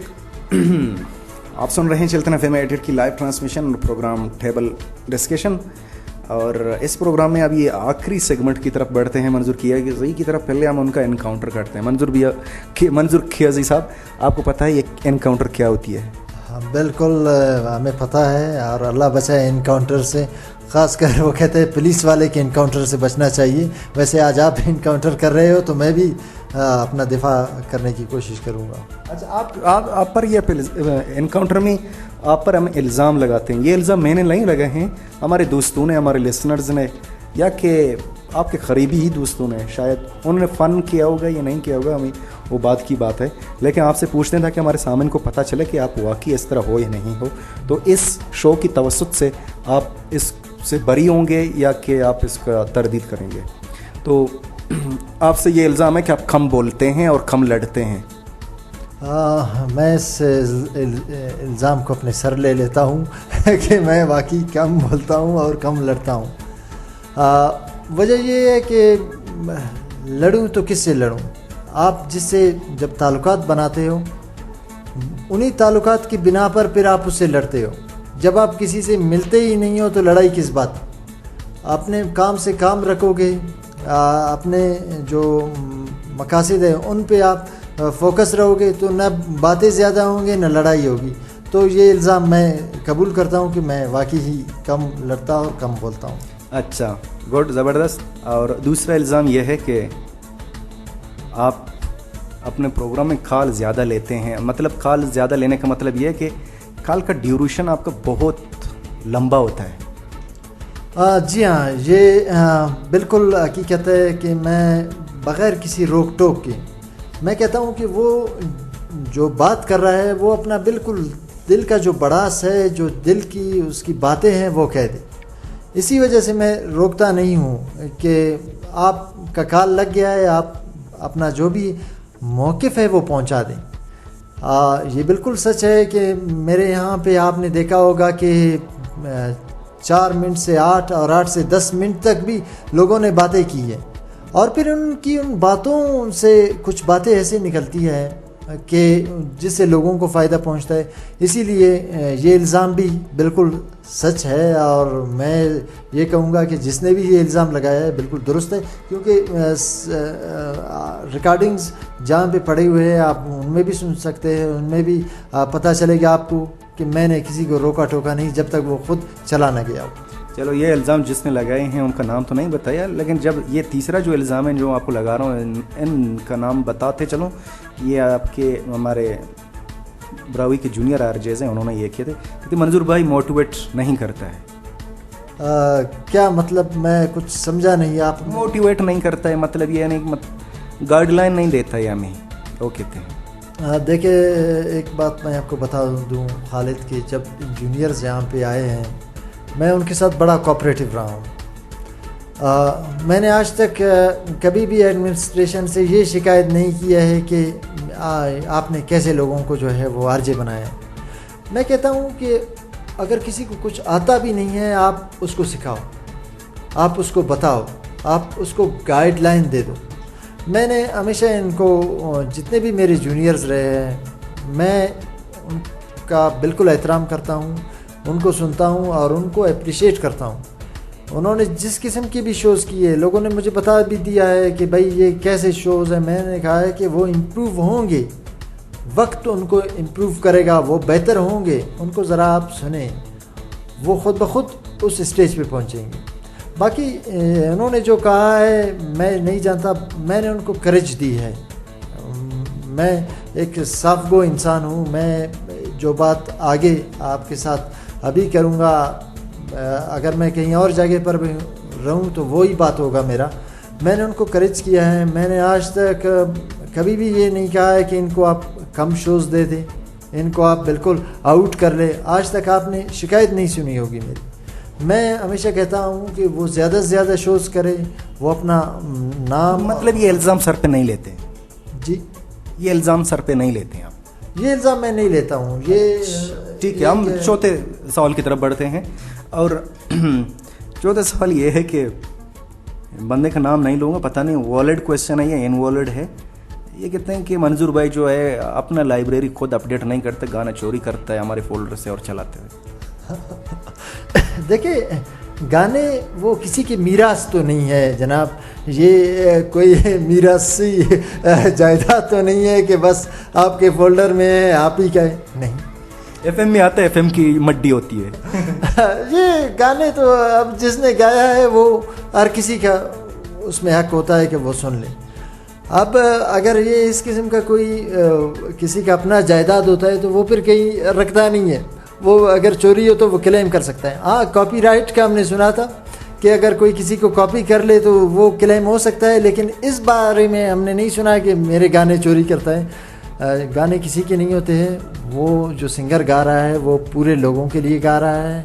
आज हम इंडियंस को भी सुनते हैं, अफ्रीकन्स को भी सुनते हैं। ऐसा अगर हो जाता तो अफ्रीकन्स एहतजाज करते हैं कि हमारे गाने आप क्यों सुनते हो।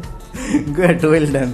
अच्छा, आखिरी क्वेश्चन ये है, ये इल्ज़ाम मैं जो है बिल्कुल रद्द कर देता हूँ। ये कोई अच्छा आखिरी ये क्वेश्चन है, तल्ख है। आने दो, हमें दर्द। ये क्वेश्चन मैंने आशिक भाई से पूछा और आपसे भी पूछूंगा ज़रूर, क्योंकि इस क्वेश्चन पर हमारे सामने को बहुत इंतज़ार है। स्पेशली इस पर बहुत फीडबैक भी आते हैं मुझे, और उम्मीद है कि आपके शो पर भी हमें फीडबैक आ जाएंगे। इल्ज़ाम यह है कि आप अपनी शादी को छुपाते हैं। ये तो काफ़ी सही बात है कि मीडिया में जितने भी लोग हैं, मैं भी उनमें शामिल हूँ। शादी को मैंने छुपाया था, फिर मैंने अपने जो सोशल मीडिया का वहाँ पे मेरा आईडी था, मैंने उसमें लिख दिया कि मैरिड हूँ। और फिर बात ये है कि मैं ख़ुद भी ऐसे तवक्को नहीं रखता हूँ कि नेक्स्ट शादी का इसलिए आप मेरे जितने भी कॉल्स उठा ले, मैं सबको जो है सिस्टर कह कर ही बाय कर लेता हूँ, ताकि मुझ पे ये इल्ज़ाम वाज़े ना हो। अच्छा, गुड, ज़बरदस्त। आपने पाँचों के पाँचों सवाल आपने बहुत ही अच्छी तरीके से जवाब दे दिए। और ये बता दें कि भाई आज जब हमारे सामने को पता चला कि मंजूर भाई मैरिड हैं, तो अब रैपिड फायर क्वेश्चन की तरफ बढ़ते हैं। अच्छा, तैयार रहें? तैयार है, बिल्कुल। रैपिड फायर क्वेश्चन में आपसे पहले हम रैपिड फायर क्वेश्चन जो है वो 2 हिस्सों में तकसीम है। पहले हिस्से में 3 और दूसरे हिस्से में 3। पहले हिस्से में ये बता देंगे, हम 3 आरजेस का नाम लेंगे। 3 आरजेस को आप एक लफ्ज से एक्सप्लेन करें। अलग अलग स्टेशन के हैं। पहला हमारे अपने स्टेशन का है जो है बाबर यूसुफ। बहुत ही टॉकेटिव पर्सन। टॉकेटिव मतलब बहुत ही गप्पू है। अच्छा, दूसरा है हमारा आजकल दूसरे एफएम चैनल में है हमारा प्यारा आरजे जो है उबैद। उबैद उसको मैं कहता हूँ कि multi talented, 3 languages, Brahui, Pashto and Balochi and Urdu में भी वो कभी कभी मल्टी टैलेंटेड है। अच्छा, और तीसरा है और शायद आपका दोस्त भी है, आजकल हमारे ब्रावी डिपार्टमेंट में टीचिंग कर रहा है, मंजूर बलोच। क्रिएटिव माइंड उसका है और ग्रेट पर्सनालिटी। अच्छा, ज़बरदस्त, यहाँ तो आप पास हो गए। अब ये दूसरे सेगमेंट में हम 3 लफ्ज़ बताएं देंगे। इन 3 लफ्ज़ों में हमारे 3 आरजेज एक्सप्लेन करो, बाहर का नहीं, क्योंकि बाहर अगर बता देंगे कोई लड़ाई करेगा हमारे साथ। हम किसी के बाहर की लड़ाई, अपने लड़ाई सर पर नहीं ले सकते, बाहर के अगर कोई आ जाए यहाँ पर मसला होगा। पहले हमारे ही माशाल्लाह 18-20 आरजे हैं कि 21-22 हैं, इन्हीं का नाम लेना है, ठीक है। पहले हम 3 लफ्ज़ हैं, अगर आप एक सवाल का जवाब येस नो में नहीं दे सकते हैं तो फिर बोलो पास, फिर हम दूसरे की तरफ बढ़ते हैं। तीसरा ऑप्शन ये है अर्दिल अजीज शख्सियत, मतलब कोई अर्दिल अजीज नहीं है। चलो, असद बुग़्ज़, ये भी पास, मेरे लिए तो नहीं है। लालची लालची किस हिसाब से, शोज के हिसाब से या ऐसे ही? जिस लिहाज से आप, जिस एंगल से आप देखते हैं। शोज के हिसाब से मैं समझता हूँ कि साबिरनाथ साहब बड़े लालची है। वेल डन, वाकई आपने तमाम सवालों को जवाब माशाल्लाह बहुत ही ज़बरदस्त तरीके से दे दिया, और आपको हम प्रोग्राम के आखिर में हम देंगे एक ऐसा गिफ्ट जो आपने कभी सोचा ही नहीं है। चलो, ये जो गिफ्ट हो ये मेरी अपनी तरफ से होगी, ये इदारे की तरफ से नहीं होगा। चलो हम बढ़ते हैं सामीन आगे, एक उनके आखिरी पैगामात और आखिरी मैसेज लेने से पहले मंजूर भाई की हम लेते हैं कमर्शियल ब्रेक।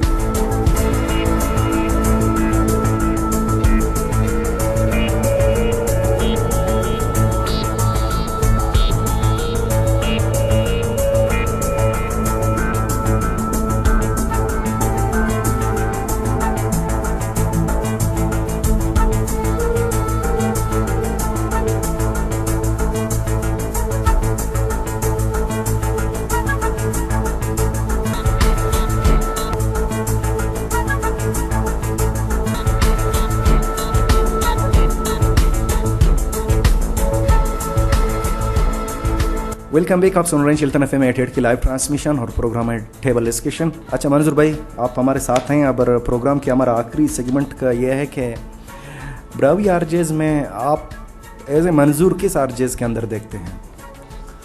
एज ए मंजूर देखिए, या कि कोई मंजूर नहीं बन सकता?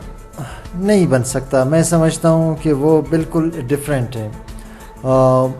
उनका अंदाज़ अलहदा है, उनका बात करने का सोच अलहदा है। तो कोयटा में सिर्फ चंद ही ब्रावी आरजेज है, बाकी नहीं है, तो कोई नहीं बन सकता। नौजवानों में आप किसको ज़्यादा देखते हो अच्छा कि वो आगे जा सकता है, अपना नाम कमा सकता है? नौजवान आरजेज में आजकल काफ़ी आरजेज, एक और चैनल पे भी हमने देखा है, वहाँ पे भी 1-2 नौजवान पहले भी उन्होंने कुछ नाम कमा लिया। कौन है? एक आरजे एहसान था, और फिर आजकल एक जो है वो मोहतरमा है मेरी बलोच। और नाम, इसमें मैं ये कहूँगा कि नाम कमाने की उसमें बात नहीं है, क्योंकि जिस तरह मैं देख रहा हूँ उस तरह अगर वो शो हो जाए उनके तो बेहतरीन होंगे। जो एक पैगाम दिया जाए लोगों को, और बेहतरीन किस्म का पैगाम। और हमारे यहाँ पे नासिर शावानी है और आरजे सरफराज है, और वैसे उबैद भी यहाँ थे। तो इन नौजवानों को मैं अक्सर कहता हूँ कि आप नौजवान जो है वो एक कौम का सरमाया है, आप एक ज़ुबान की सरमाया के तौर पे यहाँ पे हो, और ये सरमाया अगर सही मानों में इस्तेमाल होगा, यानी आप एक अच्छा सा अपना पैगाम पहुंचाओगे या आप एक अच्छा सा प्रेजेंटर बनोगे, तो आप समझ लो कि आपकी जो कौम है उसकी शिनाख्त बनेगी। बहुत ही ज़बरदस्त और वो आप पर ये इल्ज़ाम लगा रहे हैं कि आप मोटिवेट और गाइडलाइन नहीं करते, और आप ये बता रहे हैं कि मैंने उनको बताया कि आप कौम की खिदमत करो, लेकिन उनकी शो से मुझे नहीं लगता है कि वो कौम की खिदमत कर रहे हैं। और आप फिर भी ये बता रहे हैं कि वो नाम कमाने के लिए नहीं कर रहे हैं, वो खिदमत कर रहे हैं। It is too controversial, but I will tell you कि हम आगे की तरफ बढ़ते हैं। कि एक और बात मेरे जहन में आ रही है कि आखिर आप लिसनर और आरजे के दरमियान आप क्या फ़र्क महसूस करते हैं? आरजे जहाँ पे बैठता है, आप समझ ले कि तमाम जो सुनने वाले हैं वो उसको सुन रहे होते हैं। लिसनर अपना एक पैगाम दे रहा होता है। अब फ़र्क मैं ये महसूस करता हूँ कि आरजे जो है वो सबको लेके चल रहा होता है। लिसनर सिर्फ अपना पैगाम आगे लाने के लिए उस चैनल को यूज़ कर रहा होता है कि वो अपना पर्सनैलिटी शो करने के लिए, वो अपने आप को आगे लाने के लिए, उसका एक छोटा सा मफाद होगा किसी को मुतासिर करने के लिए, वो इस निस्बत से आपके चैनल में आ रहा है। लेकिन हो सकता है कि मैं गलत हूँ, वो एक बेहतरीन पैगाम देने के लिए आ रहा हो, लेकिन अक्सर हमने ये देखा है कि वो अपना ज़ाती तौर पे, उनका जो दिलचस्पी होता है वो ज़ाती तौर पे आ जाते हैं, अपना ज़ाती बयानात पे, और फिर वही से चले जाते हैं। आपने अक्सर चैनल्स पे सुना भी होगा। तो आरजे का बड़ा मकाम है, जो उसने सबको देखना होता है, सब उसको सुन रहे हैं, उसकी बात किसी एक के लिए नहीं, सब के लिए होनी चाहिए। गुड, माशाल्लाह।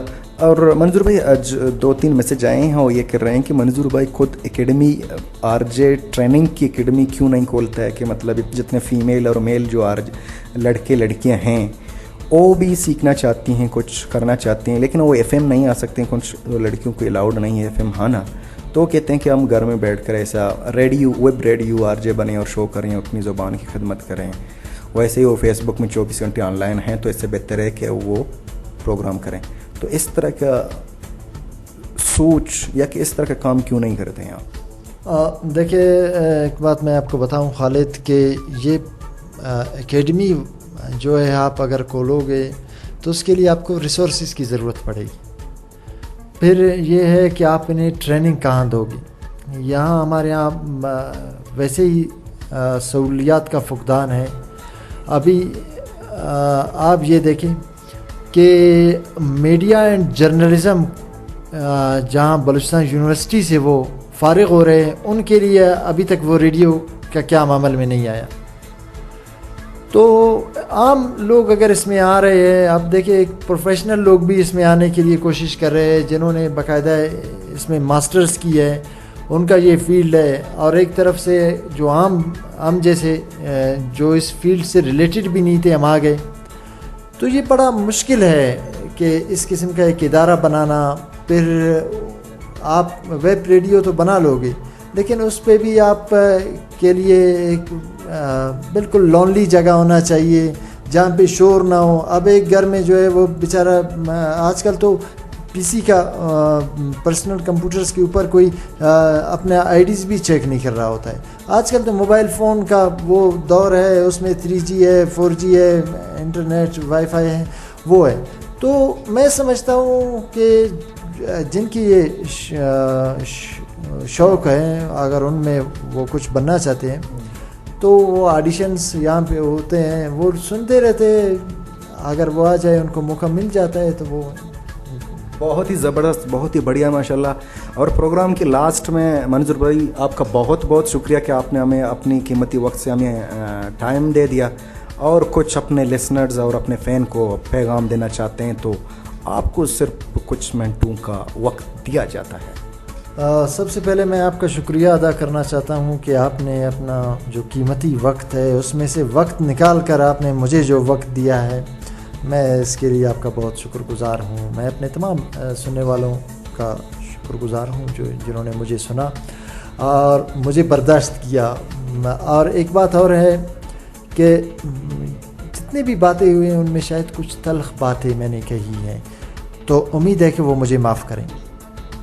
अच्छा, आपका यही प्रोग्राम होगा कि मुझे माफ़ कर दें। जो प्रोग्राम सुन रहे थे हम तमाम लिसनर्स का शुक्रिया। और ये हमारे एपिसोड का ये प्रोग्राम टेबल डिस्कशन का ये दूसरा एपिसोड था, और अगले हफ्ते फिर मिलेंगे। इससे पहले कि आप अगर हमें अपना फीडबैक देना चाहते हैं तो हमारे फेसबुक के ऑफिशियल पेज पर जाएं, वहाँ FM 88 क्वेटा बलूचिस्तान है, और मेरा अपना ऑफिशियल पेज है facebook.com khalid.ptv, और हमारे ट्विटर में हमारा जो पता है FM 88 का @ या ट्विटर हैंडल रेडियो चिल्तन है। आप वहाँ अपना फीडबैक और कीमती आरा से हमें आगाह कर सकते हैं।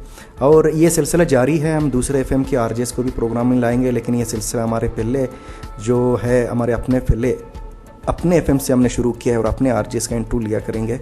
और हमारे अगला जो प्रोग्राम का जो मेहमान होगा वो RJ जमरोज़ खान है। तो RJ जमरोज़ खान से अगर किसी को अगर कुछ सवाल पूछना चाहते हैं, इससे पहले कि हम उन प्रोग्राम के अंदर उनके नाम के साथ उनका सवाल पूछें, तो हमें फीडबैक दे दें, हमें फेसबुक में अपना सवाल भेजें, हम उनको ऑनएयर कर देंगे और जमरोज़ से पूछेंगे। और मुझे यानी खालिद बलूच को अपने ही प्रोग्राम प्रोड्यूसर खालिद बलूच के साथ इजाज़त दीजिए। अल्लाह हाफ़िज़।